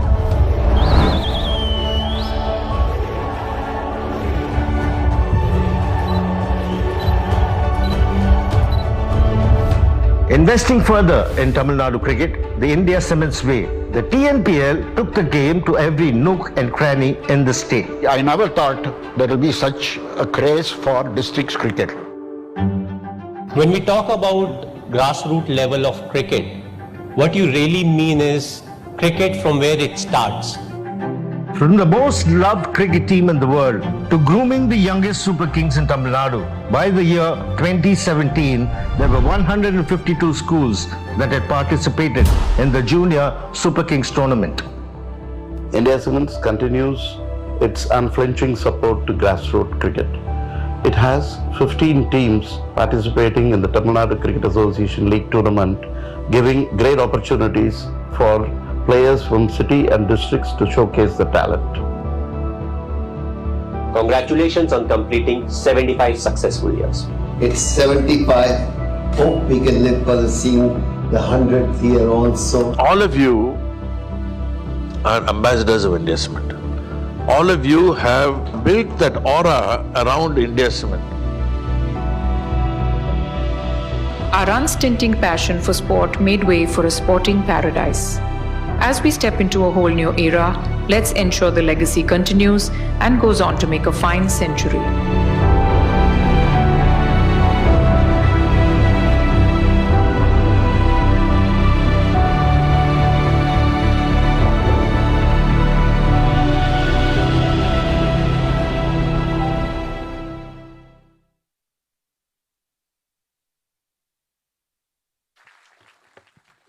It is now my pleasure to call upon Shri Thangam Tennarasu, Honorable Minister for Industries, Government of Tamil Nadu, to please come and address the gathering.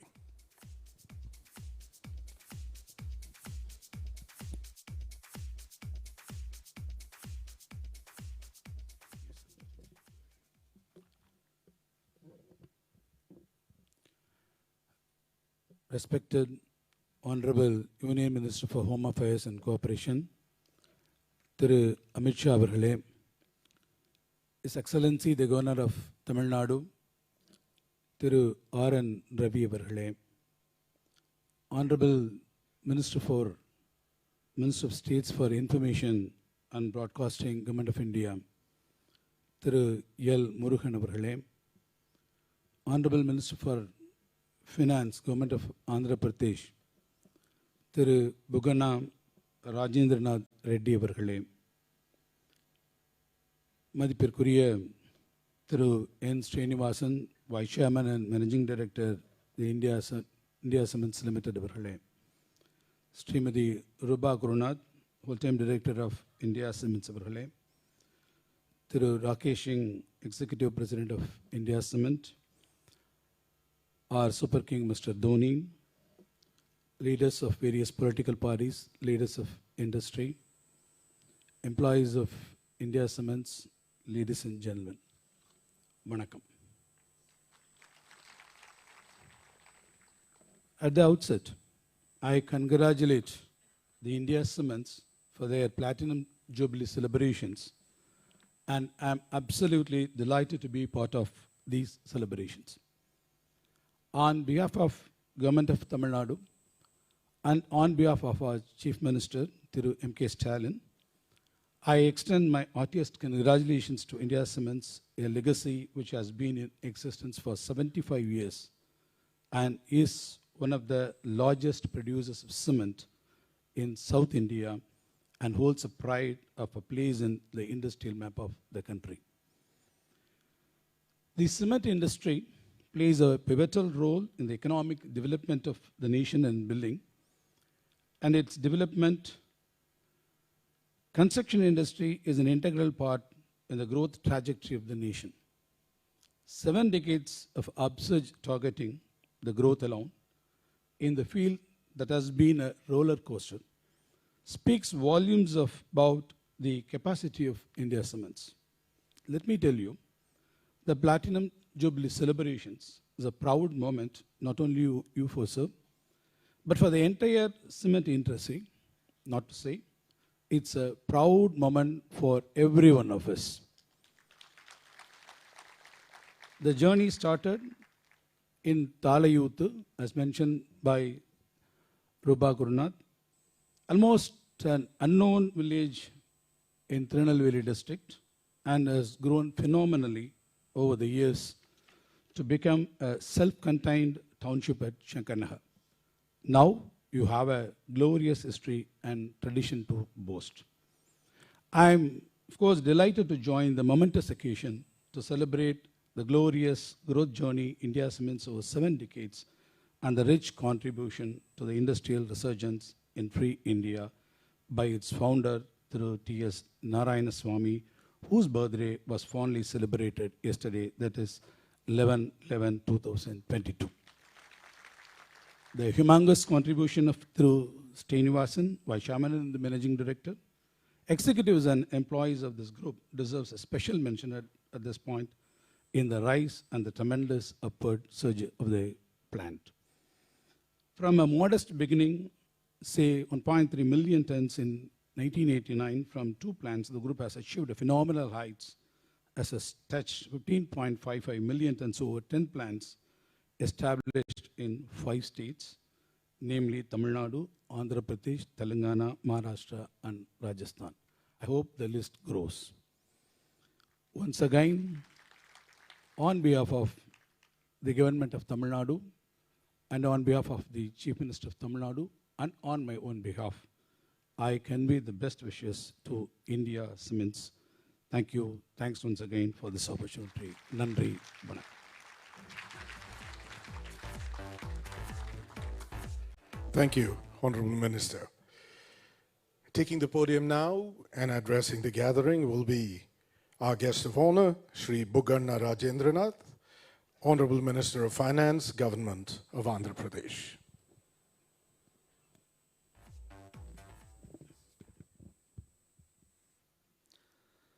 The chief guest of today's function, Shri Amitshah Garu, Honorable Union Minister of Home Affairs and Cooperation, His Excellency Shri R.N. Ravi Garu, Governor of Tamil Nadu, Shri L. Murugan Garu, Honorable Minister for Fisheries, Government of India, Shri Thangam Thenarasu Garu, Honorable Minister for Industries, Government of Tamil Nadu, Shri N. Srinivasan Garu, Vice Chairman and Managing Director, India Cements Limited, Srimati Rupa Gurunath Garu, Whole-Time Director, all the dignitaries who have attended this function, this glorious function, the participants, andariki kuda na manaspurtiga namaskaralu teliyajestha unna vanakkam. A company with 75 years of legacy, one of the largest producers of cement in South India, celebrating its platinum jubilee, 7 decades of inspiring journey of excellence in nation building, I think not just deserves, but commands a huge, huge congratulatory message. As Shri Srinivasan Garu just explained, and Srimati Rupa Garu explained, starting in 1946, the journey of India Cements with the 2 visionary founders, Shri Shankarlinga Iyer and Shri Narayan Swami Garu in 1946. Rapidly growing in the last 2 decades with a series of brownfield and greenfield expansions, contributing significantly to building a stronger India. The foresight and missionary zeal and the untiring and dedicated efforts of Shri Srinivasan Garu actually made this country and proud with such a big group, starting with 1.3 million to now 16 million tons per annum. Shankar Cements, Coromandel Cements, Rasi Cements, and also iconic super brands, sports brands like Chennai Super Kings, Tamil Nadu Premier League, these are all the achievements of Shri Srinivasan Garu. And with interest in RMC plants, captive power, waste heat recovery system, wind power, shipping, coal mines, I think, and I wish that this group develops even further towards contributing towards the growth of the country. And also for supporting the development of sports and sports persons.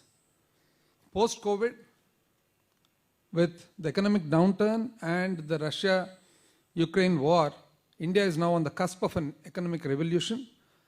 Our Honorable Prime Minister, Shri Narendra Modi Garu, his vision to make India a developed nation by 2047, I think will be possible with such industrial groups growing and growing the way that India Cements has grown. The legacy of organizations like India Cements have stood the test of time and are standing as a big inspiration for showcasing to the world and our younger generation how they have blossomed and flourished in free India.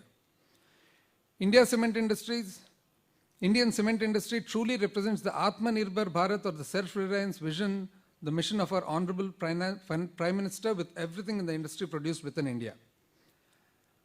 With 100 lakh crore spending under the National Infrastructure Pipeline over 5 years, I am sure that India will rise to being amongst the foremost nations in the world in the future. A couple of things, sir, with your permission, Honorable Union Home Minister. What Mr. Srinivasan mentioned about the MMDR policy, I would just like to add a minute to that. What he said is quite relevant. One is discovery of the value of the limestone, and number 2 is actually facilitating and implementing a mining lease. So one, somebody owns the land, and number 2 is somebody bids for the land. If the ownership of the land is not with the bidder, it ends in a stalemate, which actually not just about recovering the price or realizing the price, it actually doesn't go forward at all. So as Mr. Srinivasan has suggested, a small change or a small amendment in the policy where an owner of a land who has actually aggregated this land along with a premium that is already discovered in the form of a prize, actually enables the sanction of a mining lease and helps industry better, sir. And in the endeavor, just now we mentioned that, Srimati Rupa mentioned that the first kiln came from Denmark. We have a similar plant in our place, my native place. In the year 1956, Panium Cements and Mineral Industries, which my grandfather also was one of the co-founders and directors, they got the first German kiln, a German wet process. So 50, 60 years ago, getting a kiln from Denmark, getting a kiln from Germany, now the distance this country has traveled, we, I think, are in amongst the best of the positions to actually go and consult and establish cement plants world over. That is what we have achieved as a country. The state of Andhra Pradesh and our Honorable Chief Minister Shri Y.S. Jagannath Reddy Garu, who is not able to be present in this glorious function today for the reason that the Honorable Prime Minister is visiting Andhra Pradesh and Vizag, he extends his best wishes, and this actually is visible. The industrial policy of Andhra Pradesh also is visible in a statement made in the inauguration of Ramco Cements. I think the founder is here. He addressed the gathering saying that any small issue concerning the industry, all that you need to do is make a phone call to me. That is the sort of support our Chief Minister has given the industrialists in the state. And before I conclude, I would like to put forward to you a small advertisement that I have seen. In the Golden Jubilee celebration of the Tata Iron and Steel Company, there was a beautiful advertisement that was made. J.N. Tata, Jamshedji Nusarwanji Tata, goes to London to consult with the best consultant at that point of time in the world to set up a steel plant. And then it happens that the chairman or the head of the British Railway also is seated over there. It's a beautifully made advertisement. So then, after listening to the conversation, J.N. Tata tells the consultant, I wish to establish a steel plant in India. I want you to be my consultant. Then the chairman of the British Rail says, India manufacturing steel. If India can manufacture steel, I can eat every pound of steel that is made in India. And then they show the Tisco. And then it says, we also make steel. So once again, best wishes to the India Cements Group and all people who are contributing to the growth of a great India. Thank you. Jai Hind. Thank you, sir. It is now my pleasure to call upon our guest of honor, Shri L. Murugan, Honorable Minister of State for Fisheries, Animal Husbandry, Dairy and Information and Broadcasting, Government of India, to address the gathering.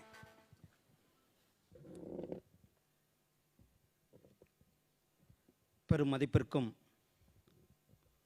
மரியாதைக்குரிய மாண்புமிகு உள்துறை அமைச்சர் உயர் திரு அமித்ஷாஜி அவர்களே, இந்த நிகழ்ச்சியில் சிறப்பு விருந்தினராக கலந்து கொண்டிருக்கின்ற மரியாதைக்குரிய தமிழக ஆளுநர் திரு ஆர்.என். ரவி அவர்களே, ஆந்திரா முதலமைச்சர் அவர்களுடைய சார்பில் இங்கு கலந்து கொண்டிருக்கின்ற ஆந்திர பிரதேசத்தினுடைய நிதி அமைச்சர் மரியாதைக்குரிய அண்ணன் ராஜேந்தர் நாத் அவர்களே, இந்த நிகழ்ச்சியை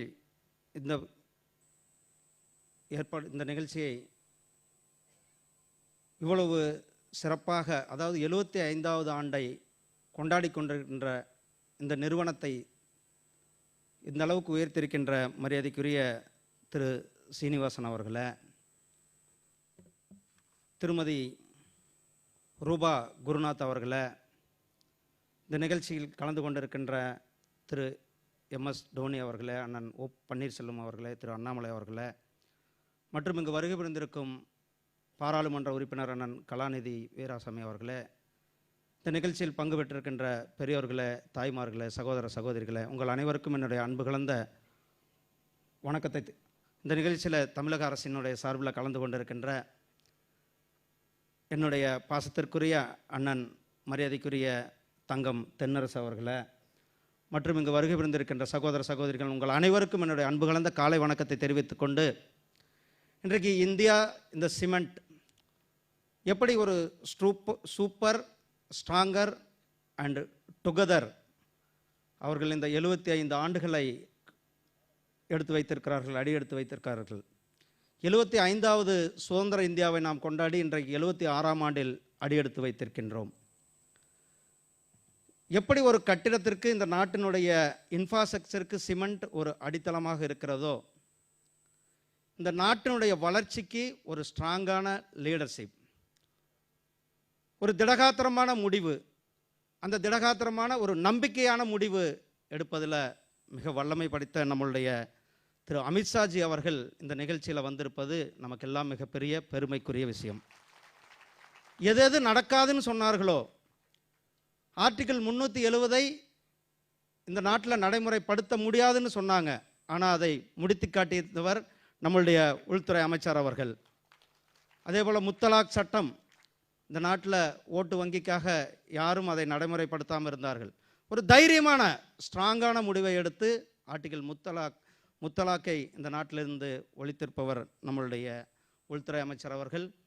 இப்படி இந்த நாட்டுக்கு, இந்த நாட்டினுடைய வளர்ச்சிக்கு நம்மளுடைய பாரத பிரதமர் திரு நரேந்திர மோடிஜி அவர்களும் நம்மளுடைய உள்துறை அமைச்சர் அவர்களும் ஒரு ஸ்ட்ராங்கான தைரியமான திடகாத்திரமான முடிவுகளை எடுத்து இன்றைய நாடு இந்த 8 ஆண்டுகளில் மிகப்பெரிய அளவில் ஒரு வளர்ச்சி அடைந்து கொண்டிருப்பதை நாம் பார்த்து கொண்டிருக்கின்றோம். இன்றைக்கு அனைவருக்கும் வீடு கட்டும் திட்டம், அதே போல் பிரைம் மினிஸ்டரினுடைய கதிசக்தி திட்டம், பிரைம் மினிஸ்டரினுடைய கதிசக்தி என்று சொல்லக்கூடிய உள்கட்டமைப்பு, ஹைவேஸ் மேம்பாடு, விமான நிலையங்களுடைய மேம்பாடு, துறைமுகங்களுடைய மேம்பாடு, இந்தியாவினுடைய தொழில் வளர்ச்சி இன்றைக்கு மிகப்பெரிய அளவில் இன்றைக்கு நாம் இங்கிலாந்தையும் மீறி நம்மளுடைய பொருளாதாரத்தை நாம் இன்றைக்கு முன்னேறி இருக்கிறோம் என்றால் அதற்கு தைரியமான முடிவு இன்றைக்கு நம்மளுடைய பிரதமர் திரு நரேந்திர மோடிஜி அவர்களும் நம்மளுடைய அமித்ஷாஜி அவர்களும் இன்றைக்கு இந்த ஆட்சியில் நாம் சிறப்பான இந்த ஆட்சி நடந்து கொண்டிருப்பதும் இந்த தருணத்தில் சொல்லிக்கொள்ள கடமைப்பட்டிருக்கேன். எப்படி நாம் 75வது ஆண்டு முடிந்து 76வது சுதந்திர தினத்தில் அடியெடுத்து வைத்திருக்கின்றோம், அதே போல் இந்தியா சிமெண்ட் நிறுவனமும் 75 ஆண்டுகளை கடந்து இன்றைக்கு அவர்களும் 100வது ஆண்டை நோக்கி செல்ல இருக்கிறார்கள். நம்மளுடைய பிரதமர் திரு நரேந்திர மோடிஜி அவர்கள் இப்பொழுது நம்மளுடைய சுதந்திர தின உரையில் சொன்னார்கள், நாம் 100வது சுதந்திர தினத்தை நோக்கி சென்று கொண்டிருக்கின்றோம்.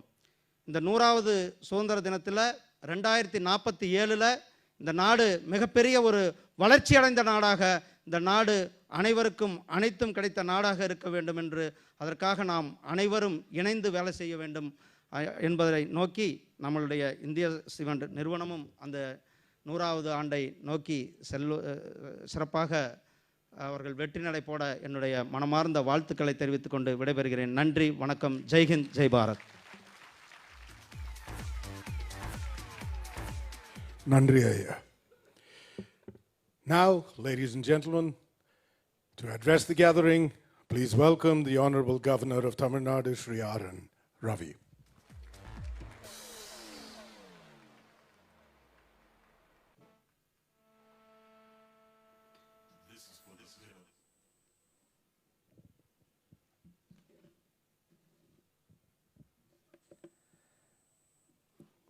Most respected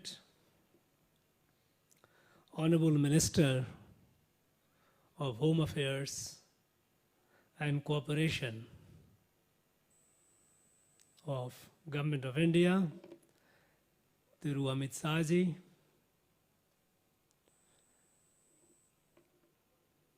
Thiru L. Murugan ji, Minister of State for Fisheries, Animal Husbandry, Information and Broadcasting, Thiru Tangam Tennarasu ji, Minister of Industries, Government of Tamil Nadu, Thiru Buganna Rajendranath Reddy ji, Minister of Finance and Planning, Government of Andhra Pradesh, Thiru N. Srinivasan, Vice Chairman and Managing Director, India Cements Limited. Tirumati Rupa Gurunath, Whole-Time Director, India Cements. Distinguished leaders of the industry, leaders of sports, members of the India Cement family, all the distinguished invitees, gracious ladies and gentlemen, Anaivarkum Vanakam.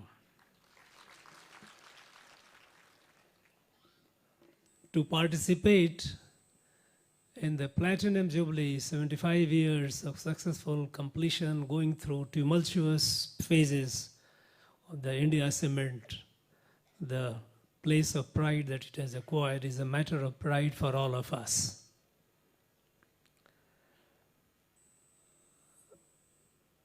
It's not just a mere coincidence that when the India Cements celebrates 75 years, and so is our country, of its independence.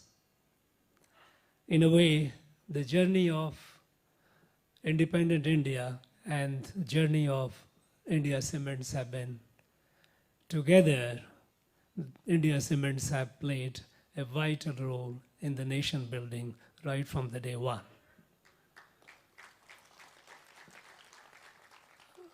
We heard the struggle, the stumbling on the stones, going on the bullock cart. These, the pioneers, they displayed incredible enterprise, the courage, the audacity to take the challenge where there was nothing available here. And today, they are a name to reckon with.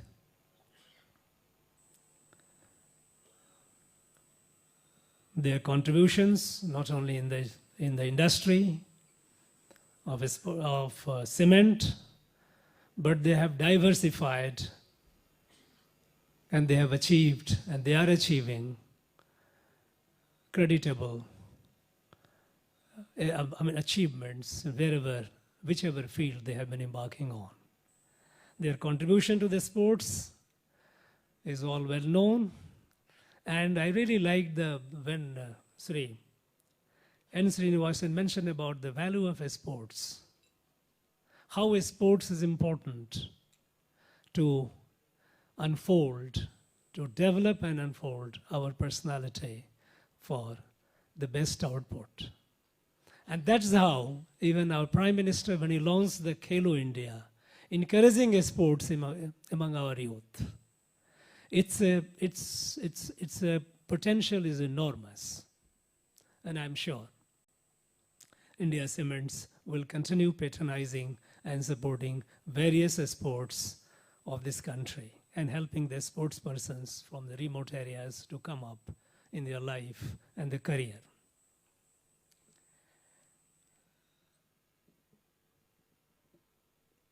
While mentioning about the journey of the pioneers through the difficult time, the Minister of Andhra Pradesh mentioned about this, how Jamshedji Tata was inspired when he thought of building a steel plant, and the person at the other end in Britain told him that if you can, we will eat every pound of steel that you make.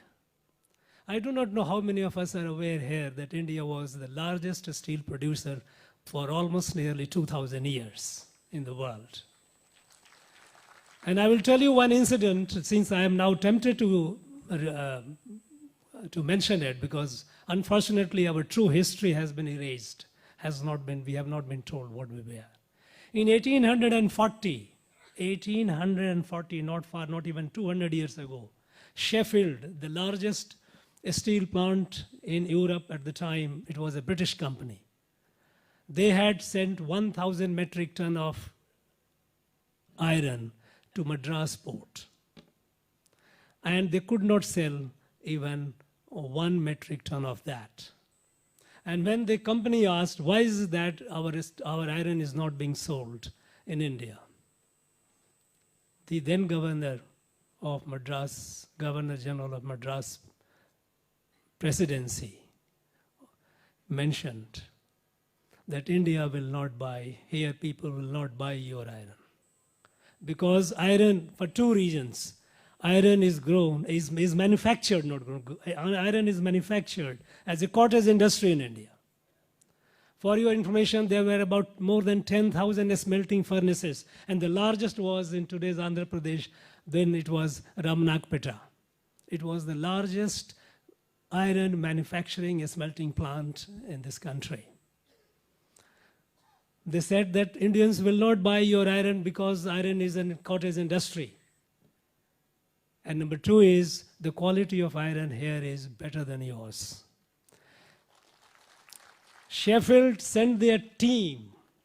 They came here, they stayed here for almost 8 years, learned the technique, the ingredients, how to make it, and then they went back, and then the British government killed the industry, and Sheffield prospered. So it's not that, I think Jamshedji was not aware of it. Otherwise you could have told him the story, that where it was. You know, we are not aware, many of us we are not aware, that till the 18th century, India was the economic powerhouse of the world. And you go to the Google, go to the internet, just type the world economy, a millennial perspective. It tells you. What prompted this study was, in 1972, an economic historian, Paul Baruch, wrote that Europe became rich in last 200 years, America became rich in 100 years, until then India was the economic powerhouse of the world. OECD country, this news was not palatable. And so they commissioned another study under Professor Angus Maddison. And a team led by Professor Angus Maddison, they did a detailed study of the world economy, and they published this report, which is available on the internet. Any of you who are interested, just Google it, World Economy, Millennial Perspective. And from the 1st century to 18th century, India was the largest economic power in the world. What happened in 200 years is for us to ponder. Now, it is our time. You know, for a very long time, this country suffered all kinds of restrictions, all kinds of regulations. We didn't trust the creativity of our people. When the pioneers of India Cement started, one really wonders the kind of adverse situation in which they must have worked, getting licenses, getting permissions, getting here and there, all kinds of problems that they had.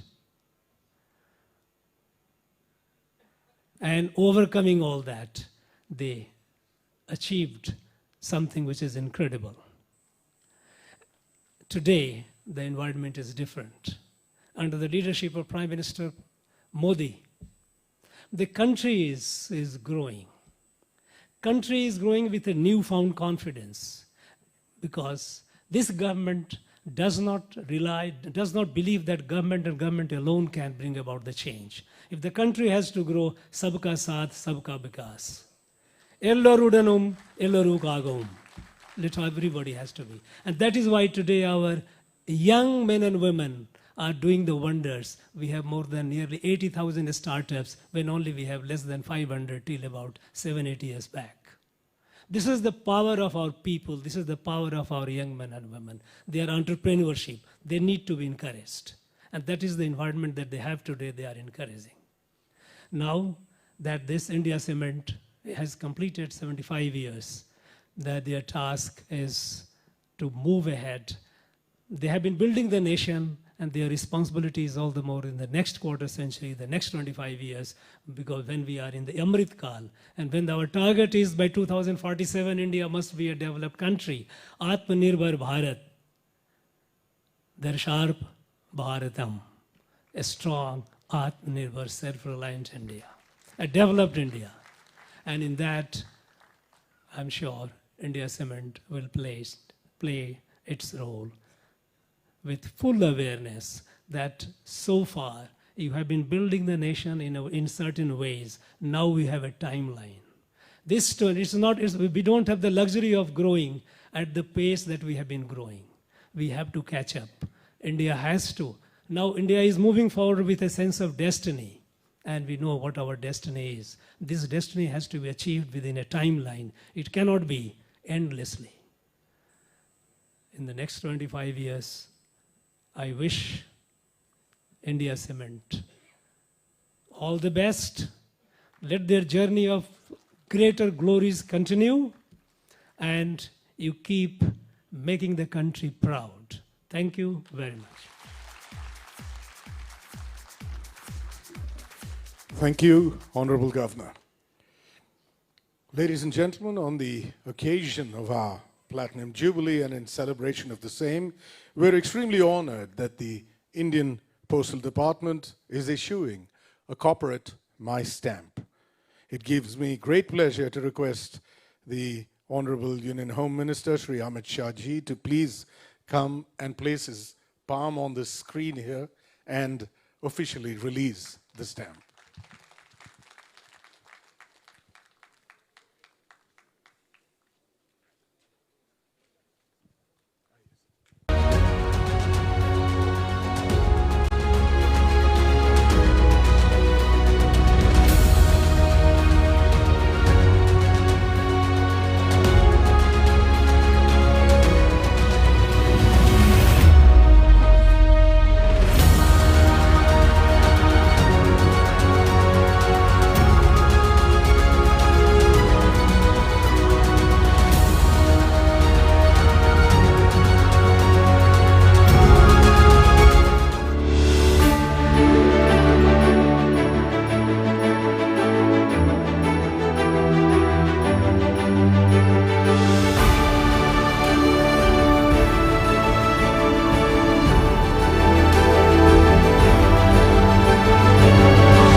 We would now like to hand over a copy of the stamp to all our dignitaries. May I request Srimati Rupa Gurunath and Shri N. Srinivasan to hand over the first one to Shri Amitshah ji.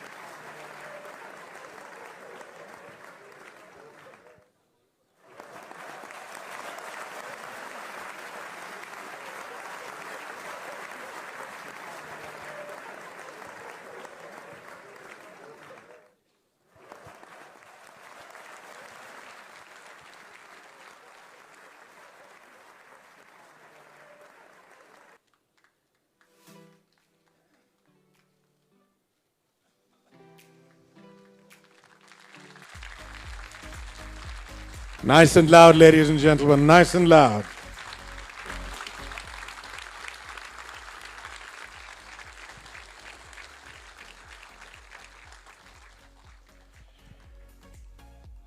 On this monumentous occasion, actually, we have all our employees from the 10 plants watching the live feed of today's event and celebrating along with us. Here they are. Please join them in the applause.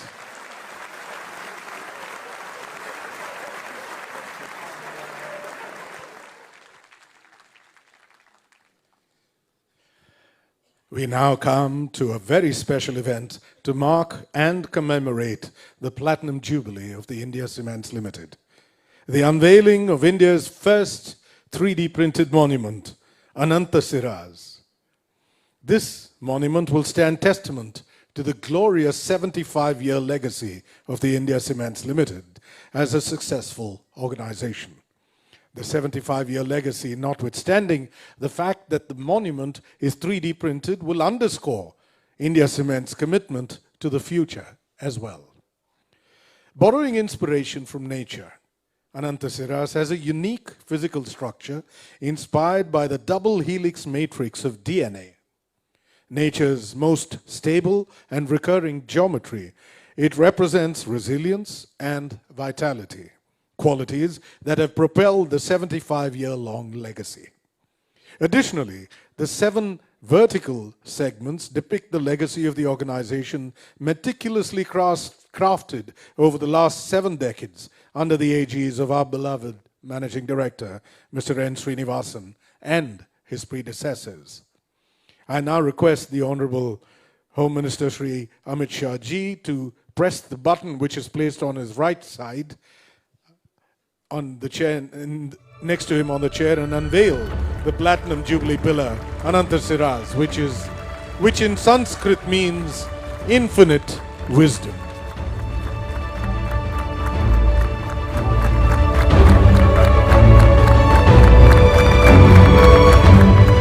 This is a moment that will forever go down in posterity.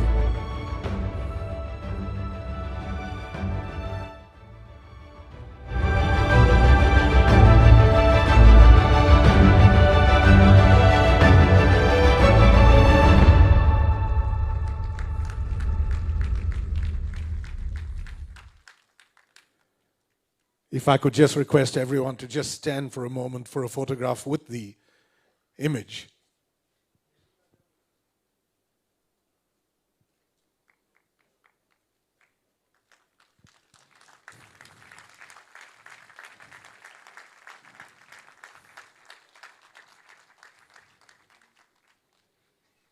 Thank you very much.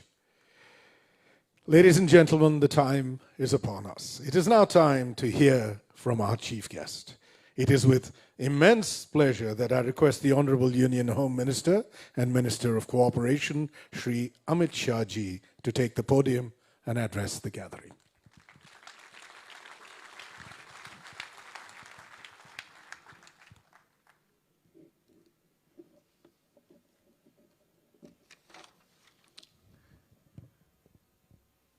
आज के इस गौरवमयी कार्यक्रम में मेरे साथ मंच पर उपस्थित श्री R.N. रवि जी, महामहिम राज्यपाल तमिलनाडु, श्री N. श्रीनिवासन जी, वाइस चेयरमैन और MD इंडिया सीमेंट, और मेरे मित्र भी है श्रीनिवासन जी, श्री N.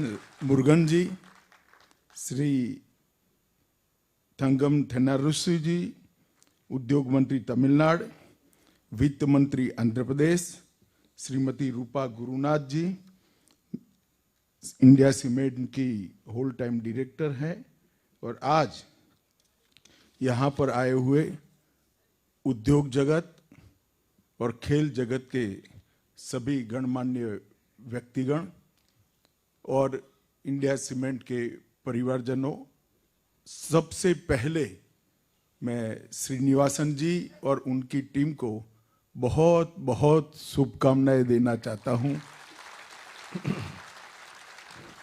क्योंकि कोई भी संस्था 75 साल पूरा करती है तो अपने आप में वो क्षेत्र में अपने को साबित कर कर लीडर के रूप में उभरती है, तभी 75 साल की जर्नी समाप्त होती है. அனைவருக்கும் வணக்கம். இந்த மதிப்பிற்குரிய விழாவிலே பங்கேற்றிருக்கும் நம் மாட்சிமிகு ஆளுநர் அவர்களுக்கும், இந்தியா சிமெண்டின் மேனேஜிங் டைரக்டர் திரு ஸ்ரீனிவாசன் அவர்களுக்கும், மதிப்பிற்குரிய மத்திய அமைச்சர் எல் முருகன் அவர்களுக்கும், மற்றும் தொழில் அமைச்சர் திரு தங்கம் தென்னரசு அவர்களுக்கும், ஆந்திர பிரதேசத்தின் அமைச்சர் அவர்களுக்கும், திரு ரூபா அவர்களுக்கும் என்னுடைய வணக்கத்தை தெரிவித்துக் கொள்கிறேன். இந்த விழாவில் பங்கேற்றிருக்கும் அனைத்து ஊழியர்களுக்கும், அதிகாரிகளுக்கும், விளையாட்டுத்துறையை சேர்ந்தவர்களுக்கும் என் வாழ்த்துக்களை தெரிவித்துக் கொள்கிறேன். முதல்ல நான் திரு ஸ்ரீனிவாசன் அவர்களுக்கு என்னுடைய நல்வாழ்த்துக்களை தெரிவித்துக் கொள்கிறேன். என்னுடைய நண்பர், அவருக்கு ஏன்னா 75 ஆண்டு காலம் ஒரு நிறுவனம் வந்து பூர்த்தி செய்கிறது என்றால் அவர்கள் அந்த துறையின் மிகப்பெரிய தலைவர்களாக லீடர்களாக இருக்கிறார்கள் என்று அர்த்தம். அது மாதிரி ஒரு அற்புதமான சாதனை செய்ததற்காக முதலில் இந்தியா சிமெண்ட்ஸ் நிறுவனத்திற்கும் திரு சீனிவாசன் அவர்களுக்கும் என் நல்வாழ்த்துக்களை தெரிவித்துக் கொள்கிறேன். मित्रों, सबसे पहले तो मैं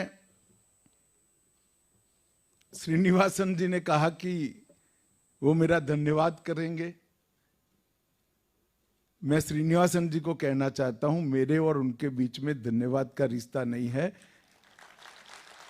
मैंने आपको इंडस्ट्री के अंदर काम करते हुए बहुत नजदीक से नहीं देखा है, मगर श्रीनिवासन जी को याद भी नहीं होगा, जब वो चेस एसोसिएशन से जुड़े थे तब मैं गुजरात चेस एसोसिएशन का अध्यक्ष था, और जब वो सेक्रेटरी और चेयरमैन बने बीसीसीआई के तब मैं गुजरात स्टेट क्रिकेट एसोसिएशन का अध्यक्ष था. मैंने स्पोर्ट्स ऑर्गेनाइजेशन के अंदर श्रीनिवासन जी को काम करते हुए देखा है.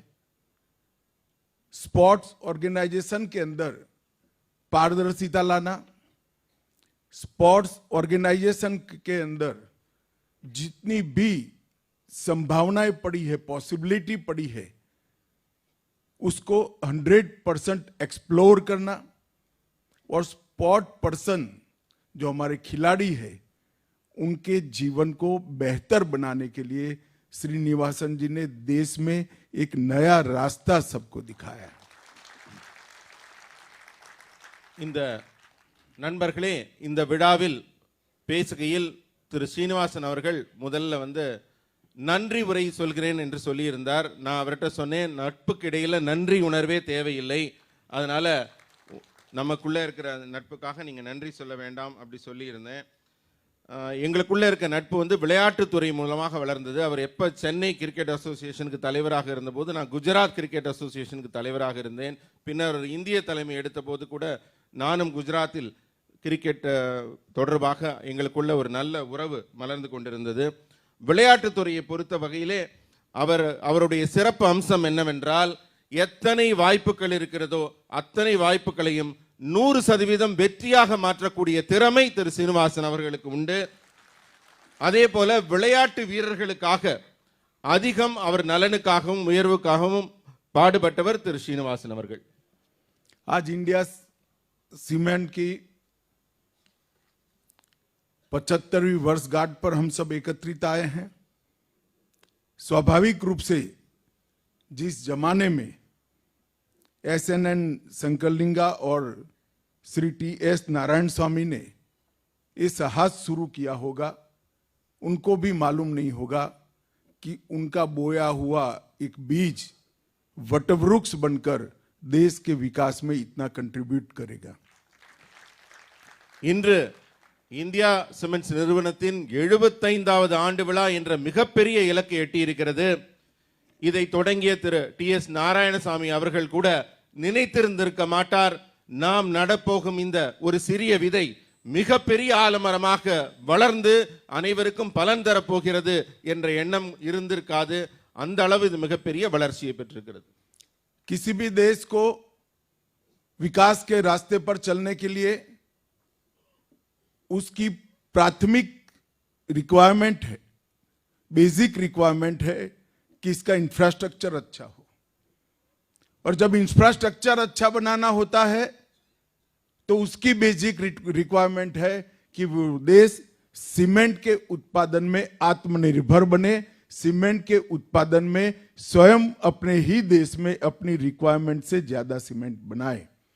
और मैं कह सकता हूं कि इंडिया सीमेंट ने सीमेंट के क्षेत्र में एक फाउंडर इंडस्ट्री के नाते बहुत बड़ा कंट्रीब्यूशन देकर आज 15.5 मिलियन टन की क्षमता और 10 फैक्ट्री के साथ स्वयं को इस फील्ड की सबसे अग्रणी कंपनियों में से एक कंपनी बनाया है.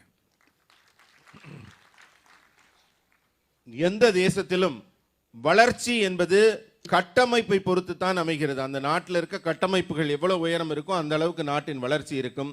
அப்ப கட்டமைப்பு எப்படி இருக்க வேண்டும் என்றால், அந்த சிமெண்ட் நல்ல தரமானதாக வளமானதாக, அந்த சிமெண்ட் வந்து நன்றாக இருந்தால்தான் கட்டமைப்பு வளமாக இருக்க முடியும். அப்போ ஒரு நாட்டுக்கு தேவையான நல்ல வலிமையான தரமான சிமெண்ட் தயாரிக்கிற வேலையை இந்தியா சிமெண்ட் ஆரம்ப நாள் முதற்கொண்டு ரொம்ப சிறப்பாக செஞ்சிருக்காங்க. 15.5 மில்லியன் டன் சிமெண்டை அவர்கள் தயாரிக்கிறார்கள். அவர்களுடைய 10 தொழிற்சாலைகளும் இந்த அருமையான பணியை சேர்ந்து நம்ம நாட்டுக்கு சுயமாக தேவைப்படும் சிமெண்டை தயாரித்துக் கொண்டிருக்கிறார்கள். और आज इंडिया सीमेंट शिपिंग, ऊर्जा, शुगर, माइनिंग, इंफ्रास्ट्रक्चर और स्पोर्ट्स में भी ढेर सारा कंट्रीब्यूट कर देश की एक अग्रणी कंपनी बनी है.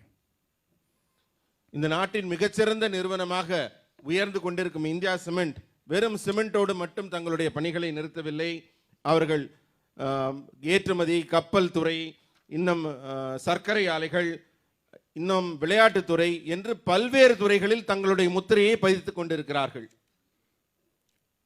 और मैं निसंकोच कहना चाहूँगा कि आज इंडिया सीमेंट जहाँ पर खड़ी है, ये कंपनी को बनाने में और यहाँ तक पहुँचाने में श्रीनिवासन जी की सूझबूझ और उनके अथक परिश्रम का बहुत बड़ा योगदान है. இந்த நிறுவனத்தை இத்தனை உயரத்திற்கு கொண்டு சென்று பல்வேறு பரிமாணங்களில் பரிமளிக்கக்கூடிய வகையிலே உயர்த்தியதில் திரு ஸ்ரீனிவாசன் அவர்களின் பங்கு மிக அரியது, மிக பெரியது. मित्रों, गत 8 वर्ष के अंदर देश ने जहां तक डेवलपमेंट और इकोनॉमी को मजबूत करने का सवाल है, इस क्षेत्र में बहुत अच्छा परफॉर्म किया है. நண்பர்களே, நம்முடைய நாடு வளர்ச்சி பாதையை நோக்கி மிகவும் வலிமையாகவும் மிகவும் சிறப்பாகவும் செயல்பட்டு கொண்டிருக்கிறது. இந்த வேளையில் और आज हम विश्वास से कह सकते हैं कि 2025 में भारत $5 ट्रिलियन की इकोनॉमी बनेगा, ये सुनिश्चित है. 2025 ஆண்டிலே இந்தியாவின் வளர்ச்சி $5 ट्रिलियन அளவிற்கு இருக்கும். அதை நோக்கி நாம் உயர்ந்து கொண்டிருக்கிறோம். और ये इसलिए कह सकते हैं कि 8 ही साल के अंदर भारत की अर्थव्यवस्था 11वें पायदान से लेकर 5वें पायदान तक का सफर तय कर चुकी है. 11वें नंबर से हम 5वें नंबर पर ब्रिटेन को पीछे छोड़कर आज दुनिया की अर्थव्यवस्थाओं में 5वें नंबर पर है. கடந்த 8 ஆண்டுகளில் இந்தியாவின் வளர்ச்சி எந்த அளவுக்கு முன்னேற்றிக் கொண்டிருக்கிறது என்றால், உலக நாடுகளின் வளர்ச்சியிலே பட்டியலில் பார்த்தால் 11வது இடத்தில் இருந்த இந்தியா தற்போது 5வது இடத்திற்கு முன்னேறி இருக்கிறது. हाल ही में एक रिपोर्ट आई है मॉर्गन स्टैनले की, जो बताती है कि 2027 में भारत दुनिया की 3रे नंबर की अर्थव्यवस्था बनेगी. इसको कोई नहीं रोक सकता. சமீபத்தில் கிடைத்த ஒரு ஆய்வு அறிக்கையின்படி 2027 ஆண்டு இந்தியா உலக நாடுகளின் பட்டியலின் வரிசையில் 3வது இடத்தை எட்டியிருக்கும். और इसके लिए इंफ्रास्ट्रक्चर बहुत जरूरी है और एक अहम बात है. இதற்கிടെ இந்த வளர்ச்சி அடைந்த நாடுகளில் 3ஆம் இடத்தை பிடிப்பதற்கு நமக்கு கட்டமைப்பை வலிமையானதாக உறுதியாக செய்ய வேண்டிய அவசியம் இருக்கிறது. हमने अनेक क्षेत्रों के अंदर पारदर्शी नीतियों को लाकर, पॉलिसी को लाकर अनेक संभावनाओं के द्वार खोले हैं. जैसे अंतरिक्ष का क्षेत्र हो, ड्रोन का क्षेत्र हो, डिफेंस को लिए भारत को मैन्युफैक्चरिंग का हब बनाना हो. और आज मैं तमिलनाडु में खड़ा हूं, मैं कह सकता हूं कि सबसे ज्यादा संभावना डिफेंस के क्षेत्र में इन्वेस्टमेंट लाने की मोदी जी ने तमिलनाडु को दी है.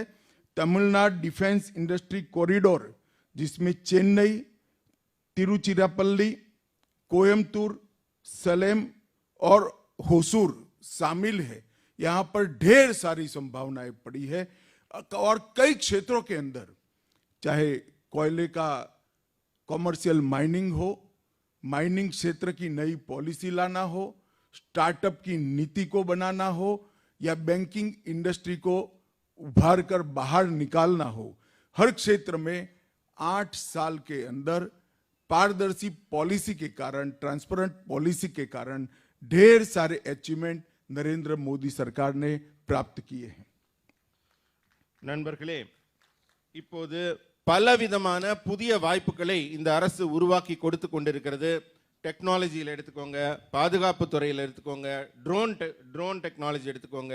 இப்போ பாதுகாப்பு துறை எடுத்துட்டிங்கன்னா ஒரு டிஃபென்ஸ் ஹப் தமிழகத்தில் வந்து சென்னையிலும் திருச்சியிலும் கோயம்புத்தூரிலும் சேலத்திலும் ஹோசூரிலும் அமைக்கப்பட்டிருக்கு. இங்கெல்லாம் புதிய புதிய ஸ்டார்ட் அப்புகள், டிஃபென்ஸ் சம்பந்தமான தொழிற்சாலைகள் உருவாக்கி கொண்டிருக்கின்றன. இது மாதிரி ஒரு அரிய வாய்ப்புகளையும் களங்களையும் இந்த புதிய புதிய வாய்ப்புகளையும் கட்டமைப்பு துறையிலே உருவாக்கி கொண்டிருக்கிறோம். இது இல்லாமல் நிலக்கரி சுரங்கம் தொடங்குவதாகட்டும், புதிய ஸ்டார்ட் அப்புகள் டெக்னாலஜி ரிலேட்டட் தொடங்குவதாகட்டும், வங்கித்துறை பேங்கிங் ஆகட்டும், இது மாதிரி புதிய தெளிவான ஒரு தொழிற்சாலைகளை எல்லாம் புதிய கட்டமைப்புகளை எல்லாம் உருவாக்கும் பணியிலே நமது அரசு வேகமாக முன்னேறி கொண்டிருக்கிறது. R&D को भी मजबूत करने के लिए मोदी सरकार ने कई क्षेत्रों के अंदर नई पॉलिसी का सूत्रपात किया है. मैं एक ही उदाहरण देना चाहता हूं. जब पूरी दुनिया कोविड के संकट से घिरी थी, ये सदी की सबसे बड़ी महामारी का हम सामना कर रहे थे, भारत उन देशों में था जिन्होंने सबसे पहले वैक्सीन, स्वदेशी वैक्सीन बनाने का काम किया और 225 करोड़ डोज लगाने का काम हम समाप्त कर चुके हैं और दुनिया के 85 देशों में वैक्सीन भेजकर दुनिया को भी सुरक्षित करने का काम भारत ने किया है. ஆய்வு மற்றும் வளர்ச்சி, ரிசர்ச் அண்ட் டெவலப்மெண்ட் துறையிலே இந்தியா மிக வேகமாக முன்னேறி கொண்டிருக்கிறது. அனைத்து துறைகளிலும் ஆய்வுகளும் வளர்ச்சிகளும் மேற்கொள்ளப்பட்டு வருகின்றன.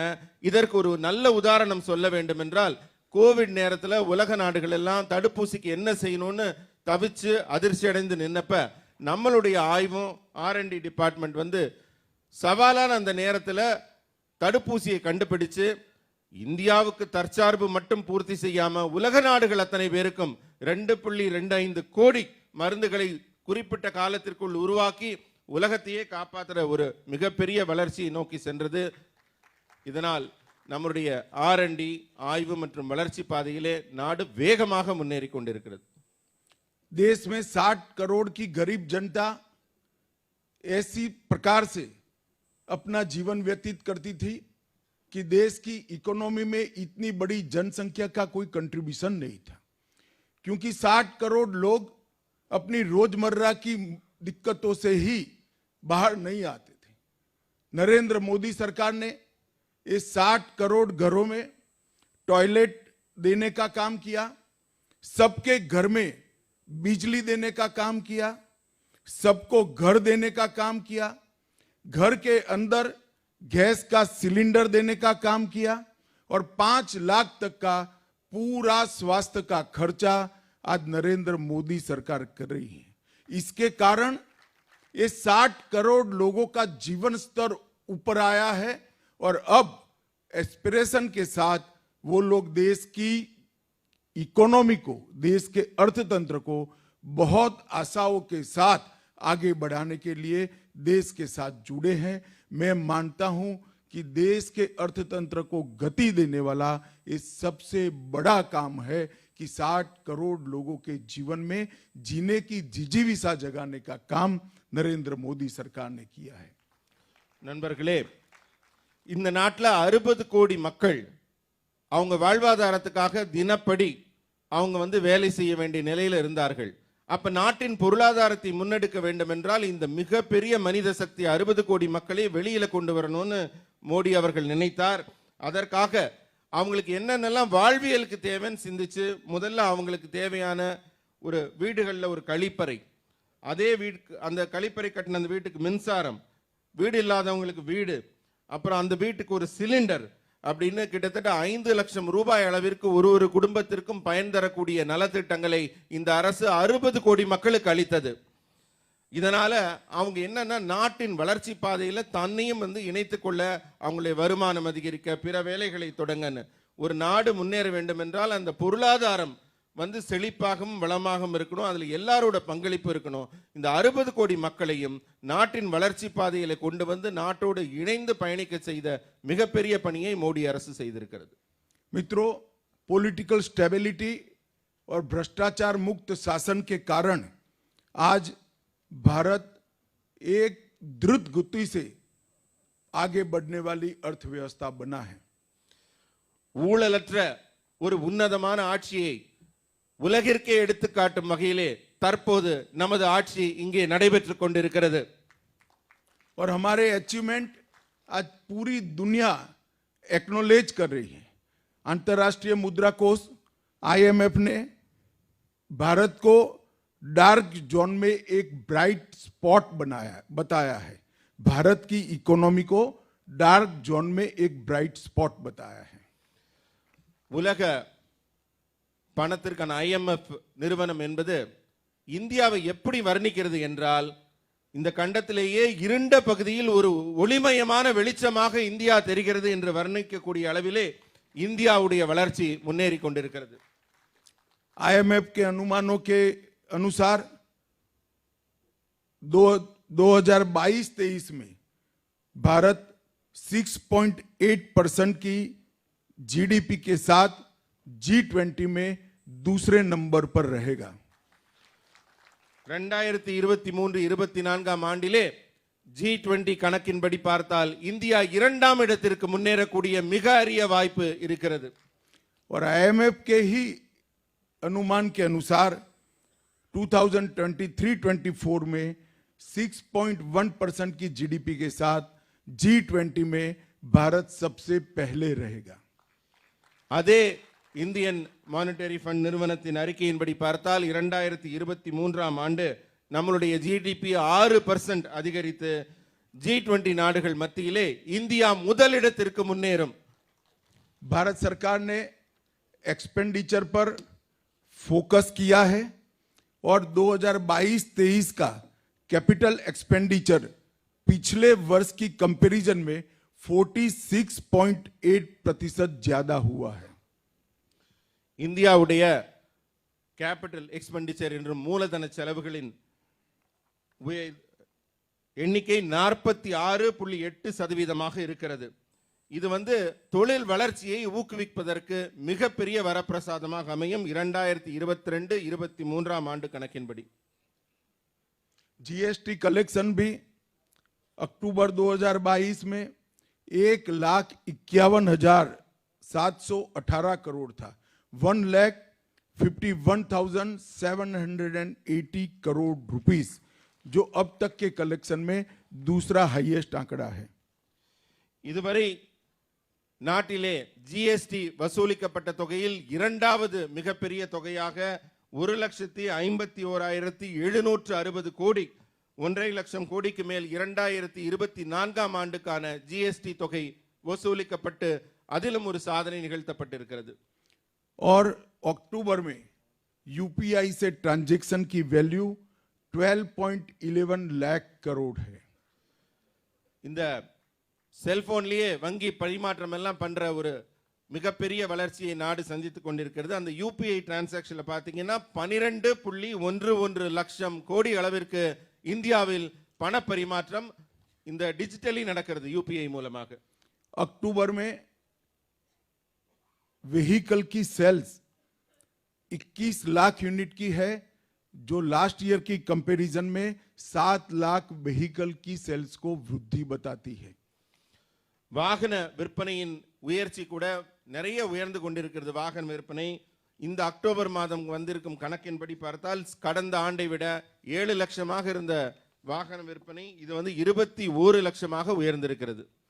नरेंद्र मोदी सरकार ने तमिलनाडु के विकास के लिए भी बहुत मन के साथ फोकस कर तमिलनाडु को प्रायोरिटी क्षेत्र बनाया है. நம் பாரத பிரதமர் திரு நரேந்திர மோடி அவர்கள் தமிழகத்தின் மீது ஒரு தனி கவனம் செலுத்துகிறார். தமிழகத்தின் முன்னேற்றத்தை பற்றி மிகவும் அக்கறையோடு விசாரிக்கிறார். அதனால தமிழகத்தின் பற்றிய ஒவ்வொரு சிறு சிறு நிகழ்வையும் வளர்ச்சியையும் அவர் கூர்ந்து கவனித்துக் கொண்டிருக்கிறார். मित्रों, मैं कुछ आंकड़े जरूर कहना चाहता हूं. 2009 से 14 जब यूपीए की सरकार थी देश में, तब टैक्स डिवोल्यूशन के 62,000 करोड़ रुपीस तमिलनाडु को मिलते थे, और अब यही 5 साल में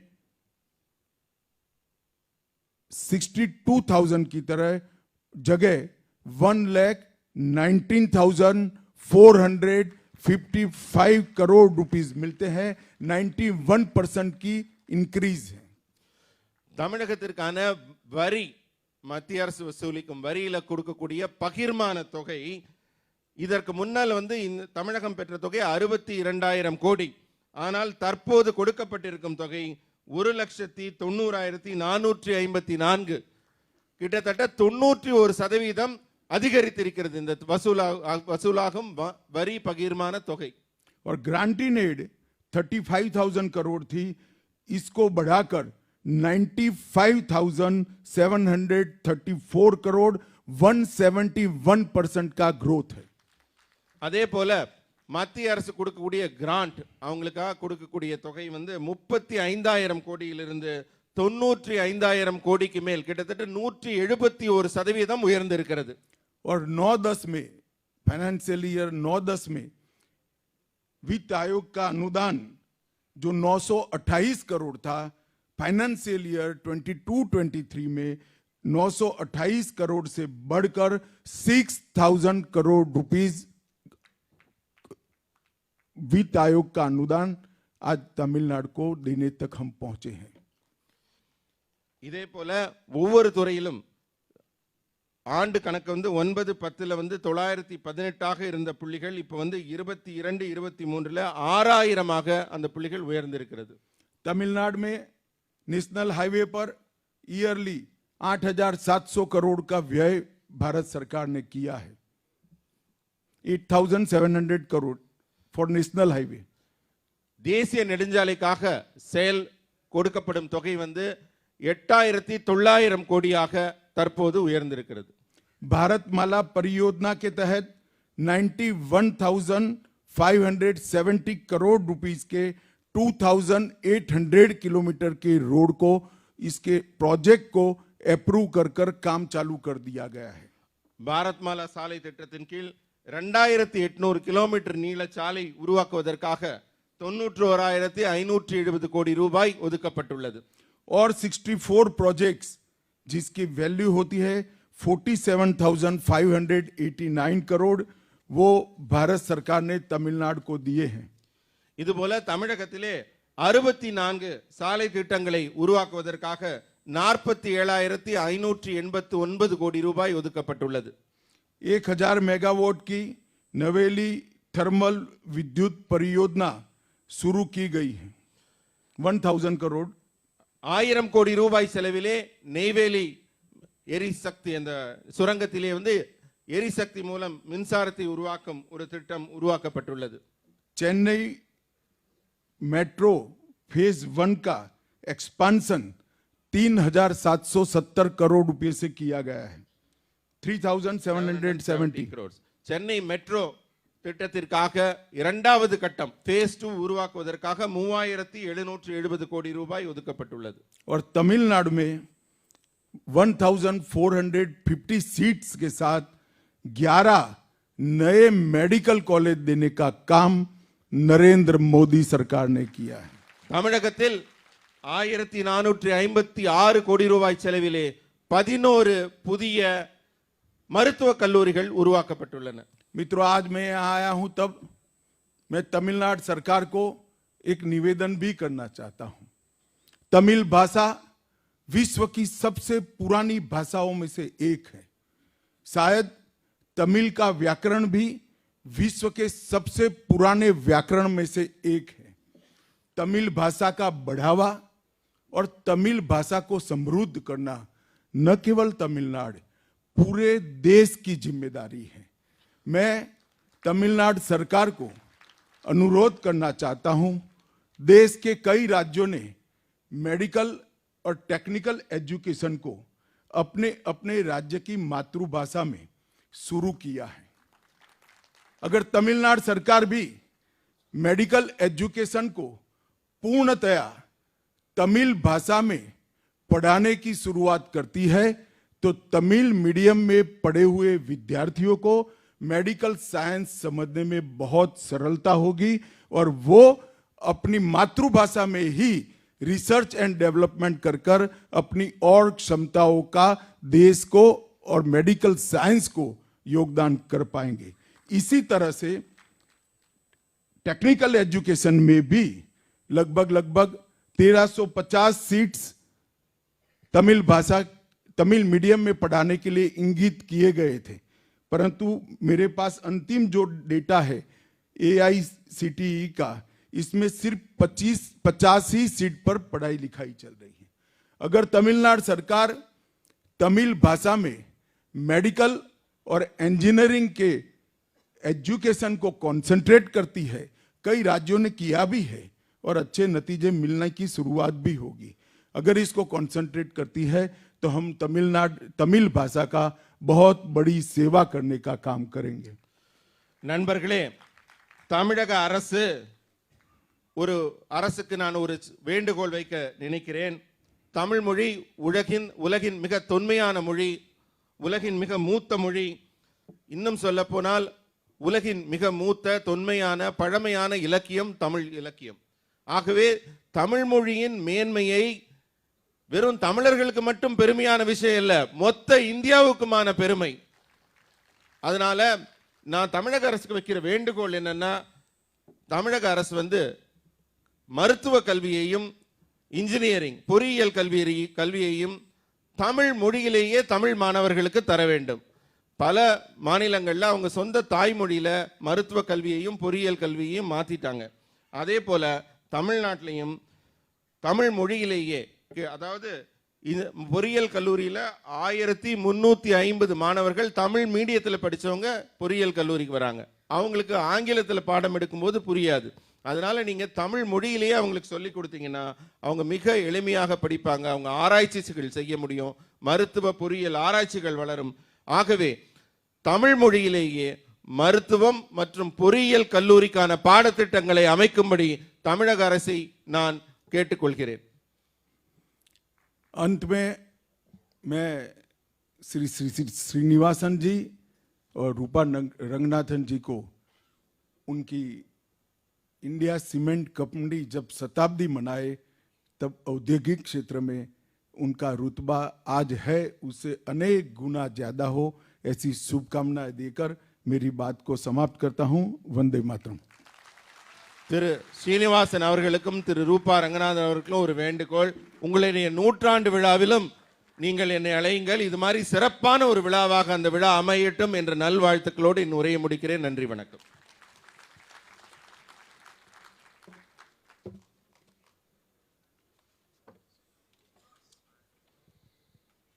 बहुत बहुत शुक्रिया Amitshah ji. Let me now request Shri Rakesh Singh, Executive President, the India Cements Limited, to deliver the vote of thanks.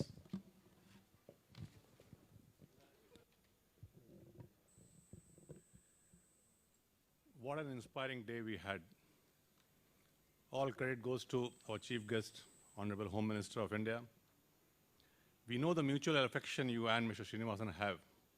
But today, sir, by your inspiring speech, you have made all of us your fan. We are now motivated and charged to take India Cement and India to the next level of glory. Thank you so much, sir, for chairing most important celebration of our life. A special thanks to Honorable Governor of Tamil Nadu on 2 counts.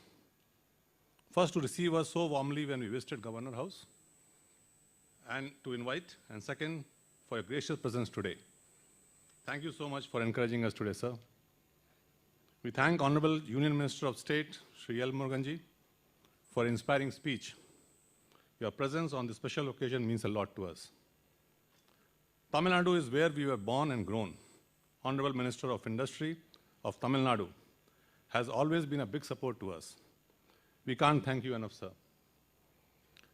Andhra Pradesh is the state where we took first step outside Tamil Nadu, and then there was no looking back. One of the most industry-friendly state, and therefore it is our honor to host Honorable Finance Minister of Andhra Pradesh on this very special occasion. Thank you, sir. We are grateful to former CM of Tamil Nadu, Mr. O. Paneerselvam, for attending today's function. We also thank Honorable Minister for Water Resources, Goa, for being our guest. Our gratitude to members of Parliament who are present today. Special thanks to Tamil Nadu BJP President, Mr. Annamalai, for gracing this occasion. I thank friends and relatives, politicians, industry leaders, senior colleagues from cement industry, bankers, auditors, lawyers, India cement dealers from all over the country, our business associates, for accepting our invitation and being present today. I would also like to thank TDD trustees, directors of India Cement, both past and present, bureaucrats, BCCI and TSCA members, and cricketers. A special thanks to all media personnel who are present here.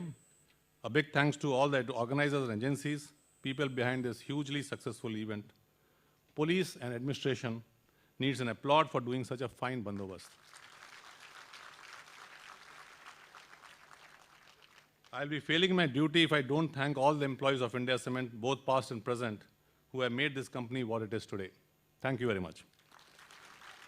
Last but not the least, all of us thank our MD and whole-time director for providing the leadership. And how can I miss Dhoni? Thanks, MS. Thank you, everyone. Jai Hind.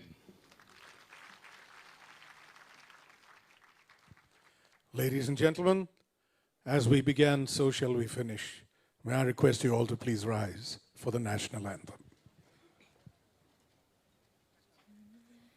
जनगण मन अधिनायक जय हे भारत भाग्य विधाता पंजाब सिंध गुजरात मराठा द्राविड उत्कल वंगा विंध्य हिमाचल यमुना गंगा उच्चल जलधि तरंगा तव शुभ नामे जाहे तव शुभ आशीष माहे गाहे तव जय गाता जनगण मंगलदायक जय हे भारत भाग्य विधाता जय हे जय हे जय हे जय जय जय जय हे.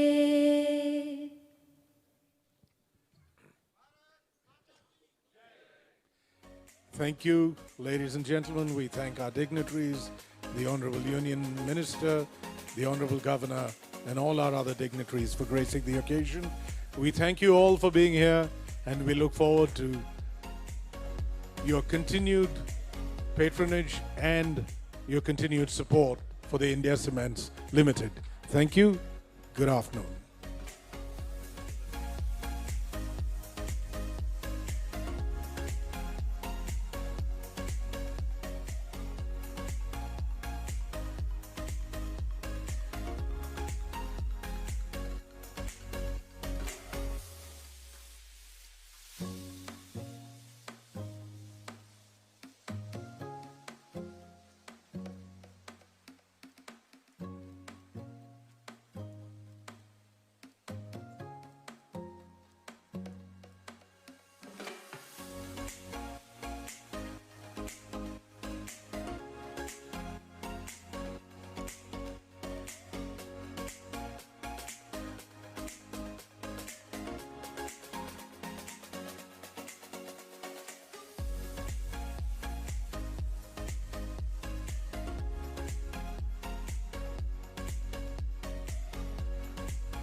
गौरवमयी कार्यक्रम में मेरे साथ मंच पर उपस्थित श्री R.N. रवि जी, महामहिम राज्यपाल तमिलनाडु,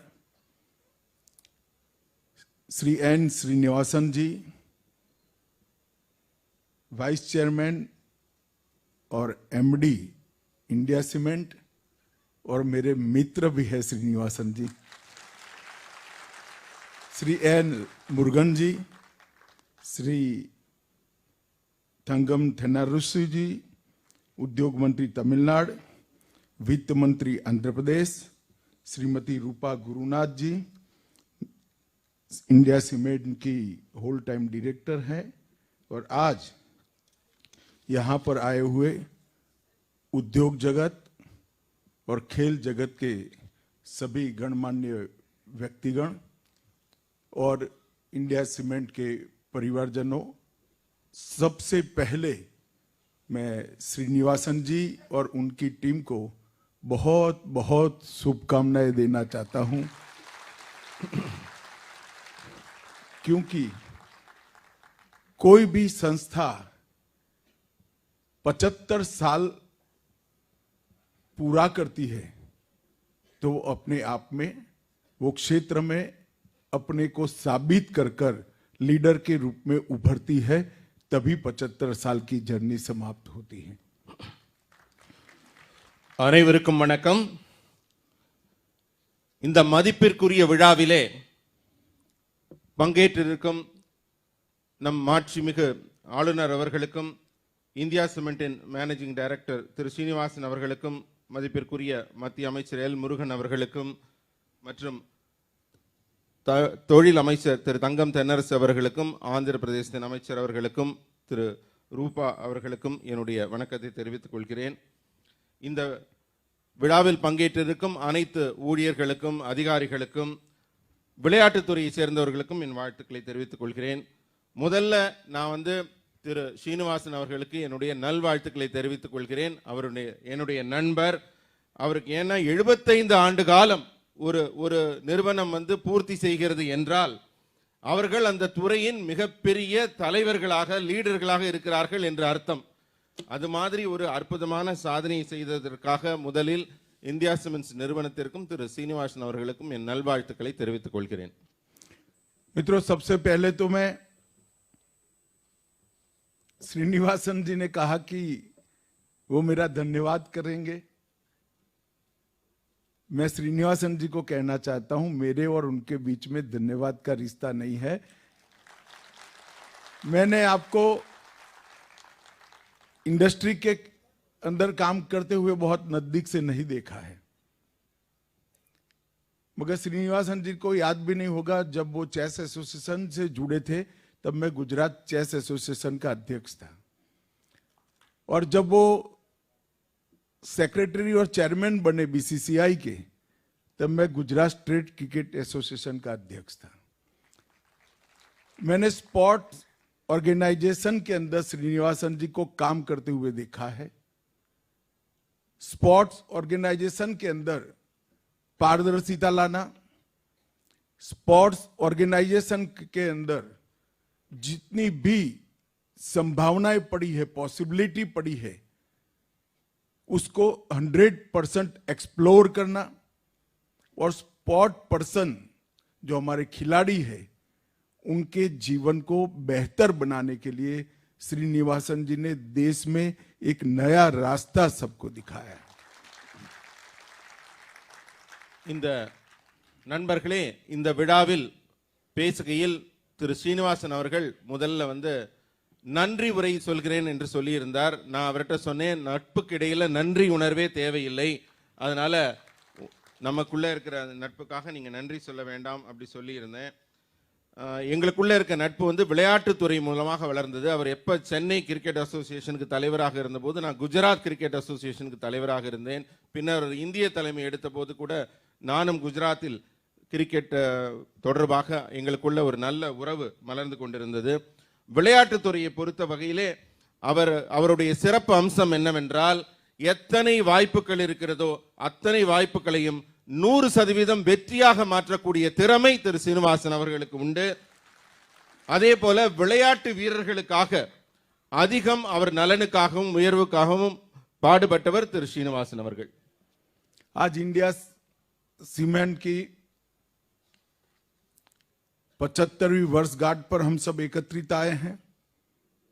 स्वाभाविक रूप से जिस जमाने में SNN संकलिंगा और श्री TS नारायण स्वामी ने ये साहस शुरू किया होगा, उनको भी मालूम नहीं होगा कि उनका बोया हुआ एक बीज वटवृक्ष बनकर देश के विकास में इतना कंट्रीब्यूट करेगा. இன்று இந்தியா சிமெண்ட்ஸ் நிறுவனத்தின் 75வது ஆண்டு விழா என்ற மிகப்பெரிய இலக்கை எட்டியிருக்கிறது. இதை தொடங்கிய திரு TS நாராயணசாமி அவர்கள் கூட நினைத்திருந்திருக்க மாட்டார், நாம் நடப்போகும் இந்த ஒரு சிறிய விதை மிகப்பெரிய ஆலமரமாக வளர்ந்து அனைவருக்கும் பலன் தரப்போகிறது என்ற எண்ணம் இருந்திருக்காது. அந்த அளவு இது மிகப்பெரிய வளர்ச்சியை பெற்றிருக்கிறது. किसी भी देश को विकास के रास्ते पर चलने के लिए उसकी प्राथमिक रिक्वायरमेंट है, बेसिक रिक्वायरमेंट है कि इसका इंफ्रास्ट्रक्चर अच्छा हो. और जब इंफ्रास्ट्रक्चर अच्छा बनाना होता है तो उसकी बेसिक रिक्वायरमेंट है कि वो देश सीमेंट के उत्पादन में आत्मनिर्भर बने, सीमेंट के उत्पादन में स्वयं अपने ही देश में अपनी रिक्वायरमेंट से ज्यादा सीमेंट बनाए. और मैं कह सकता हूं कि इंडिया सीमेंट ने सीमेंट के क्षेत्र में एक फाउंडर इंडस्ट्री के नाते बहुत बड़ा कंट्रीब्यूशन देकर आज 15.5 मिलियन टन की क्षमता और 10 फैक्ट्री के साथ स्वयं को इस फील्ड की सबसे अग्रणी कंपनियों में से एक कंपनी बनाया है. எந்த தேசத்திலும் வளர்ச்சி என்பது கட்டமைப்பை பொறுத்து தான் அமைகிறது. அந்த நாட்டில் இருக்க கட்டமைப்புகள் எவ்வளவு உயரம் இருக்கோ அந்த அளவுக்கு நாட்டின் வளர்ச்சி இருக்கும். அப்ப கட்டமைப்பு எப்படி இருக்க வேண்டும் என்றால் அந்த சிமெண்ட் நல்ல தரமானதாக வளமானதாக, அந்த சிமெண்ட் நன்றாக இருந்தால் தான் கட்டமைப்பு வளமாக இருக்க முடியும். அப்போ ஒரு நாட்டுக்கு தேவையான நல்ல வலிமையான தரமான சிமெண்ட் தயாரிக்கிற வேலையை இந்தியா சிமெண்ட் ஆரம்ப நாள் முதற்கொண்டு ரொம்ப சிறப்பாக செஞ்சிருக்காங்க. 15.5 மில்லியன் டன் சிமெண்டை அவர்கள் தயாரிக்கிறார்கள். அவர்களுடைய 10 தொழிற்சாலைகளும் இந்த அருமையான பணியை சேர்ந்து நம்ம நாட்டுக்கு சுயமாக தேவைப்படும் சிமெண்டை தயாரித்துக் கொண்டிருக்கிறார்கள். और आज इंडिया सीमेंट शिपिंग, ऊर्जा, सुगर, माइनिंग, इंफ्रास्ट्रक्चर और स्पोर्ट्स में भी ढेर सारा कंट्रीब्यूट कर देश की एक अग्रणी कंपनी बनी है. இந்த நாட்டின் மிகச்சிறந்த நிறுவனமாக உயர்ந்து கொண்டிருக்கும் இந்தியா சிமெண்ட் வெறும் சிமெண்டோடு மட்டும் தங்களுடைய பணிகளை நிறுத்தவில்லை. அவர்கள் ஏற்றுமதி, கப்பல் துறை, இன்னும் சர்க்கரை ஆலைகள், இன்னும் விளையாட்டுத்துறை என்று பல்வேறு துறைகளில் தங்களுடைய முத்திரையை பதித்துக் கொண்டிருக்கிறார்கள். और मैं निसंकोच कहना चाहूंगा कि आज इंडिया सीमेंट जहां पर खड़ी है, ये कंपनी को बनाने में और यहां तक पहुंचाने में श्रीनिवासन जी की सूझबूझ और उनके अथक परिश्रम का बहुत बड़ा योगदान है. இந்த நிறுவனத்தை இத்தனை உயரத்திற்கு கொண்டு சென்று பல்வேறு பரிமாணங்களில் பரிமளிக்கக்கூடிய வகையிலே உயர்த்தியதில் திரு ஸ்ரீனிவாசன் அவர்களின் பங்கு மிக அரியது, மிக பெரியது. मित्रों, गत 8 वर्ष के अंदर देश ने जहां तक डेवलपमेंट और इकोनॉमी को मजबूत करने का सवाल है, इस क्षेत्र में बहुत अच्छा परफॉर्म किया है. நண்பர்களே, நம்முடைய நாடு வளர்ச்சி பாதையை நோக்கி மிகவும் வலிமையாகவும் மிகவும் சிறப்பாகவும் செயல்பட்டு கொண்டிருக்கிறது இந்த வேளையில். और आज हम विश्वास से कह सकते हैं कि 2025 में भारत $5 ट्रिलियन की इकोनॉमी बनेगा, ये सुनिश्चित है. 2025 ஆண்டிலே இந்தியாவின் வளர்ச்சி $5 ट्रिलियन அளவிற்கு இருக்கும். அதை நோக்கி நாம் உயர்ந்து கொண்டிருக்கிறோம். और ये इसलिए कह सकते हैं कि 8 ही साल के अंदर भारत की अर्थव्यवस्था 11वें पायदान से लेकर 5वें पायदान तक का सफर तय कर चुकी है। 11वें नंबर से हम 5वें नंबर पर ब्रिटेन को पीछे छोड़कर आज दुनिया की अर्थव्यवस्थाओं में 5वें नंबर पर है। கடந்த 8 ஆண்டுகளில் இந்தியாவின் வளர்ச்சி எந்த அளவுக்கு முன்னேற்றிக் கொண்டிருக்கிறது என்றால் உலக நாடுகளின் வளர்ச்சியிலே பட்டியலில் பார்த்தால் 11வது இடத்தில் இருந்த இந்தியா தற்போது 5வது இடத்திற்கு முன்னேறி இருக்கிறது। हाल ही में एक रिपोर्ट आई है मॉर्गन स्टैनले की जो बताती है कि 2027 में भारत दुनिया की तीसरे नंबर की अर्थव्यवस्था बनेगी, इसको कोई नहीं रोक सकता। சமீபத்தில் கிடைத்த ஒரு ஆய்வு அறிக்கையின்படி 2027ஆம் ஆண்டு இந்தியா உலக நாடுகளின் பட்டியலின் வரிசையில் 3வது இடத்தை எட்டியிருக்கும்। और इसके लिए इंफ्रास्ट्रक्चर बहुत जरूरी है और एक अहम बात है। இதற்கிടെ இந்த வளர்ச்சி அடைந்த நாடுகளில் 3ஆம் இடத்தை பிடிப்பதற்கு நமக்கு கட்டமைப்பை வலிமையானதாக உறுதியாக செய்ய வேண்டிய அவசியம் இருக்கிறது। हमने अनेक क्षेत्रों के अंदर पारदर्शी नीतियों को लाकर, पॉलिसी को लाकर अनेक संभावनाओं के द्वार खोले हैं, जैसे अंतरिक्ष का क्षेत्र हो, ड्रोन का क्षेत्र हो, डिफेंस को लिए भारत को मैन्युफैक्चरिंग का हब बनाना हो। और आज मैं तमिलनाडु में खड़ा हूं, मैं कह सकता हूं कि सबसे ज्यादा संभावना डिफेंस के क्षेत्र में इन्वेस्टमेंट लाने की मोदी जी ने तमिलनाडु को दी है। तमिलनाडु डिफेंस इंडस्ट्री कॉरिडोर, जिसमें चेन्नई, तिरुचिरापल्ली, कोयम्बटूर, सलेम और होसूर शामिल है। यहां पर ढेर सारी संभावनाएं पड़ी है और कई क्षेत्रों के अंदर, चाहे कोयले का कॉमर्शियल माइनिंग हो, माइनिंग क्षेत्र की नई पॉलिसी लाना हो, स्टार्टअप की नीति को बनाना हो, या बैंकिंग इंडस्ट्री को उभार कर बाहर निकालना हो, हर क्षेत्र में 8 साल के अंदर पारदर्शी पॉलिसी के कारण, ट्रांसपेरेंट पॉलिसी के कारण ढेर सारे अचीवमेंट नरेंद्र मोदी सरकार ने प्राप्त किए हैं। நண்பர்களே, இப்போது பலவிதமான புதிய வாய்ப்புகளை இந்த அரசு உருவாக்கி கொடுத்து கொண்டிருக்கிறது। டெக்னாலஜியில் எடுத்துக்கோங்க, பாதுகாப்பு துறையில் எடுத்துக்கோங்க, ட்ரோன் டெக்னாலஜி எடுத்துக்கோங்க।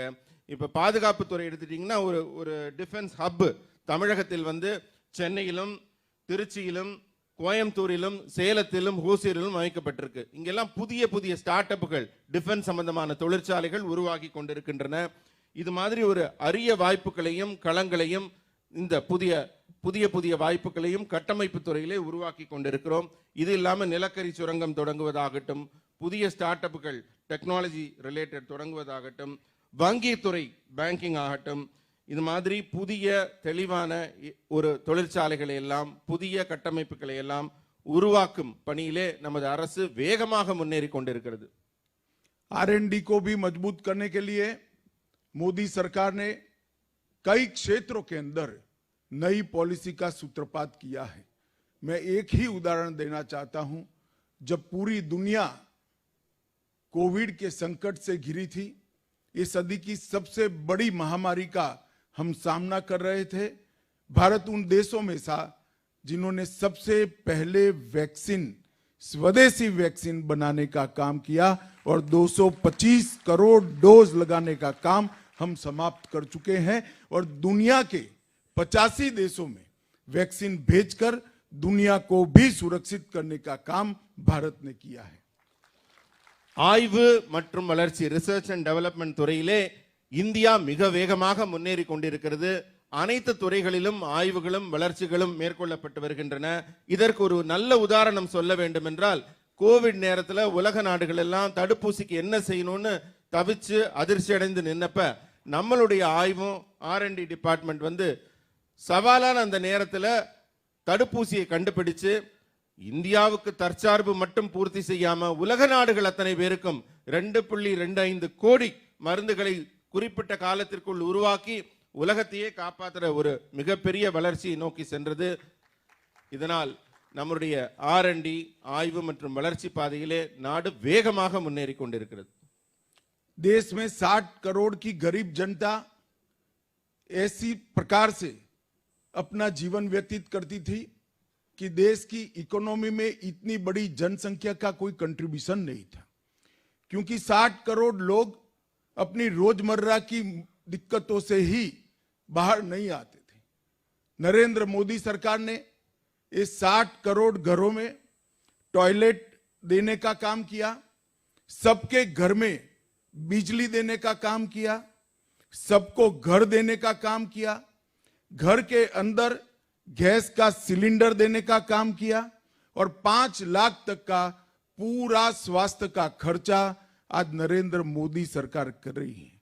इसके कारण ये 60 करोड़ लोगों का जीवन स्तर ऊपर आया है और अब एस्पिरेशन के साथ वो लोग देश की इकोनॉमी को, देश के अर्थतंत्र को बहुत आशाओं के साथ आगे बढ़ाने के लिए देश के साथ जुड़े हैं। मैं मानता हूं कि देश के अर्थतंत्र को गति देने वाला ये सबसे बड़ा काम है कि 60 करोड़ लोगों के जीवन में जीने की जिजीविसा जगाने का काम नरेंद्र मोदी सरकार ने किया है। நண்பர்களே, இந்த நாட்டில் 60 கோடி மக்கள் அவங்க வாழ்வாதாரத்துக்காக தினப்படி அவங்க வேலை செய்ய வேண்டிய நிலையில் இருந்தார்கள். அப்ப நாட்டின் பொருளாதாரத்தை முன்னெடுக்க வேண்டும் என்றால் இந்த மிகப்பெரிய மனித சக்தி 60 கோடி மக்களை வெளியில கொண்டு வரணும்னு மோடி அவர்கள் நினைத்தார். அதற்காக அவங்களுக்கு என்னென்னலாம் வாழ்வியலுக்கு தேவைன்னு சிந்திச்சு முதல்ல அவங்களுக்கு தேவையான ஒரு வீடுகளில் ஒரு கழிப்பறை, அதே வீடு, அந்த கழிப்பறை கட்டின அந்த வீட்டுக்கு மின்சாரம், வீடு இல்லாதவங்களுக்கு வீடு, அப்புறம் அந்த வீட்டுக்கு ஒரு சிலிண்டர் அப்படின்னு கிட்டத்தட்ட 5 லட்சம் ரூபாய் அளவிற்கு ஒரு குடும்பத்திற்கும் பயன் தரக்கூடிய நலத்திட்டங்களை இந்த அரசு 60 கோடி மக்களுக்கு அளித்தது. இதனால அவங்க என்னன்னா நாட்டின் வளர்ச்சி பாதையில தன்னையும் இணைத்துக் கொள்ள, அவங்களுடைய வருமானம் அதிகரிக்க, பிற வேலைகளை தொடங்கன்னு. ஒரு நாடு முன்னேற வேண்டும் என்றால் அந்த பொருளாதாரம் செழிப்பாகவும் வளமாகவும் இருக்கணும், அதுல எல்லாரோட பங்களிப்பு இருக்கணும். இந்த 60 கோடி மக்களையும் நாட்டின் வளர்ச்சி பாதையில கொண்டு நாட்டோடு இணைந்து பயணிக்க செய்த மிகப்பெரிய பணியை மோடி அரசு செய்திருக்கிறது. मित्रों, पॉलिटिकल स्टेबिलिटी और भ्रष्टाचार मुक्त शासन के कारण आज भारत एक द्रुत गति से आगे बढ़ने वाली अर्थव्यवस्था बना है। ஊழலற்ற ஒரு உன்னதமான ஆட்சியை உலகிற்கே எடுத்துக்காட்டும் வகையிலே தற்போது நமது ஆட்சி இங்கே நடைபெற்றுக் கொண்டிருக்கிறது. और हमारे अचीवमेंट आज पूरी दुनिया एक्नॉलेज कर रही है। अंतर्राष्ट्रीय मुद्रा कोष IMF ने भारत को डार्क जोन में एक ब्राइट स्पॉट बताया है। भारत की इकोनॉमी को डार्क जोन में एक ब्राइट स्पॉट बताया है। உலக பணத்திற்கான IMF நிறுவனம் என்பது இந்தியாவை எப்படி வர்ணிக்கிறது என்றால், இந்த கண்டத்திலேயே இருண்ட பகுதியில் ஒரு ஒளிமயமான வெளிச்சமாக இந்தியா தெரிகிறது என்று வர்ணிக்கக்கூடிய அளவிலே இந்தியாவுடைய வளர்ச்சி முன்னேறி கொண்டிருக்கிறது. IMF के अनुमानों के अनुसार 2022-23 में भारत 6.8% की GDP के साथ G20 में दूसरे नंबर पर रहेगा। 2023-24 ஆண்டிலே G20 கணக்கின்படி பார்த்தால் இந்தியா 2ஆம் இடத்திற்கு முன்னேறக்கூடிய மிக அரிய வாய்ப்பு இருக்கிறது. और IMF के ही अनुमान के अनुसार 2023-24 में 6.1% की GDP के साथ G20 में भारत सबसे पहले रहेगा। அதே இந்தியன் மானிட்டரி ஃபண்ட் நிறுவனத்தின் அறிக்கையின்படி பார்த்தால் 2023ஆம் ஆண்டு நம்மளுடைய GDP 6% அதிகரித்து G20 நாடுகள் மத்தியிலே இந்தியா முதலிடத்திற்கு முன்னேறும். भारत सरकार ने एक्सपेंडिचर पर फोकस किया है और 2022-23 का कैपिटल एक्सपेंडिचर पिछले वर्ष की कंपैरिजन में 46.8% ज्यादा हुआ है। இந்தியாவுடைய கேபிட்டல் எக்ஸ்பெண்டிச்சர் என்ற மூலதன செலவுகளின் எண்ணிக்கை 46.8% இருக்கிறது. இது தொழில் வளர்ச்சியை ஊக்குவிப்பதற்கு மிகப்பெரிய வரப்பிரசாதமாக அமையும் 2022-23 ஆண்டு கணக்கின்படி. जीएसटी कलेक्शन भी अक्टूबर 2022 में 1,51,718 करोड़ था. 1,51,780 करोड़ रुपीस, जो अब तक के कलेक्शन में दूसरा हाईएस्ट आंकड़ा है. இதுவரை நாட்டிலே ஜிஎஸ்டி வசூலிக்கப்பட்ட தொகையில் இரண்டாவது மிகப்பெரிய தொகையாக 1,51,760 கோடி, 1.5 லட்சம் கோடிக்கு மேல் 2024 ஆண்டுக்கான ஜிஎஸ்டி தொகை வசூலிக்கப்பட்டு அதிலும் ஒரு சாதனை நிகழ்த்தப்பட்டிருக்கிறது. और अक्टूबर में यूपीआई से ट्रांजैक्शन की वैल्यू 12.11 लाख करोड़ है. இந்த செல்போன்லயே வங்கி பரிமாற்றம் எல்லாம் பண்ற ஒரு மிகப்பெரிய வளர்ச்சியை நாடு சந்தித்துக் கொண்டிருக்கிறது. அந்த யூபிஐ டிரான்சாக்ஷன்ல பாத்தீங்கன்னா 12.11 லட்சம் கோடி அளவிற்கு இந்தியாவில் பண பரிமாற்றம் இந்த டிஜிட்டலி நடக்கிறது யூபிஐ மூலமாக. अक्टूबर में व्हीकल की सेल्स 21 लाख यूनिट की है, जो लास्ट ईयर की कंपैरिजन में 7 लाख व्हीकल की सेल्स को वृद्धि बताती है. வாகன விற்பனையின் உயர்ச்சி கூட நிறைய உயர்ந்து கொண்டிருக்கிறது. வாகன விற்பனை இந்த அக்டோபர் மாதம் வந்திருக்கும் கணக்கின்படி பார்த்தால் கடந்த ஆண்டை விட 7 லட்சமாக இருந்த வாகன விற்பனை இது 21 லட்சமாக உயர்ந்திருக்கிறது. नरेंद्र मोदी सरकार ने तमिलनाडु के विकास के लिए भी बहुत मन के साथ फोकस कर तमिलनाडु को प्रायोरिटी क्षेत्र बनाया है. நம் பாரத பிரதமர் திரு நரேந்திர மோடி அவர்கள் தமிழகத்தின் மீது ஒரு தனி கவனம் செலுத்துகிறார். தமிழகத்தின் முன்னேற்றத்தை பற்றி மிகவும் அக்கறையோடு விசாரிக்கிறார். அதனால தமிழகத்தின் பற்றிய ஒவ்வொரு சிறு சிறு நிகழ்வையும் வளர்ச்சியையும் அவர் கூர்ந்து கவனித்துக் கொண்டிருக்கிறார். मित्रों, मैं कुछ आंकड़े जरूर कहना चाहता हूं. 2009 से 14 जब यूपीए की सरकार थी देश में, तब टैक्स डिवोल्यूशन के 62,000 करोड़ रुपीस तमिलनाडु को मिलते थे, और अब यही 5 साल में 62,000 की तरह जगह 1,19,455 करोड़ रुपीस मिलते हैं. 91% की इंक्रीज है. தமிழகத்திற்கான வரி, மத்திய அரசு வசூலிக்கும் வரியில கொடுக்கக்கூடிய பகிர்மான தொகை, இதற்கு முன்னால் இந்த தமிழகம் பெற்ற தொகை 62,000 கோடி. ஆனால் தற்போது கொடுக்கப்பட்டிருக்கும் தொகை 1,90,454, கிட்டத்தட்ட 91% அதிகரித்திருக்கிறது இந்த வசூலாகும் வரி பகிர்மான தொகை. और ग्रांटिंग एड 35,000 करोड़ थी, इसको बढ़ाकर 95,734 करोड़, 171% का ग्रोथ है. அதே போல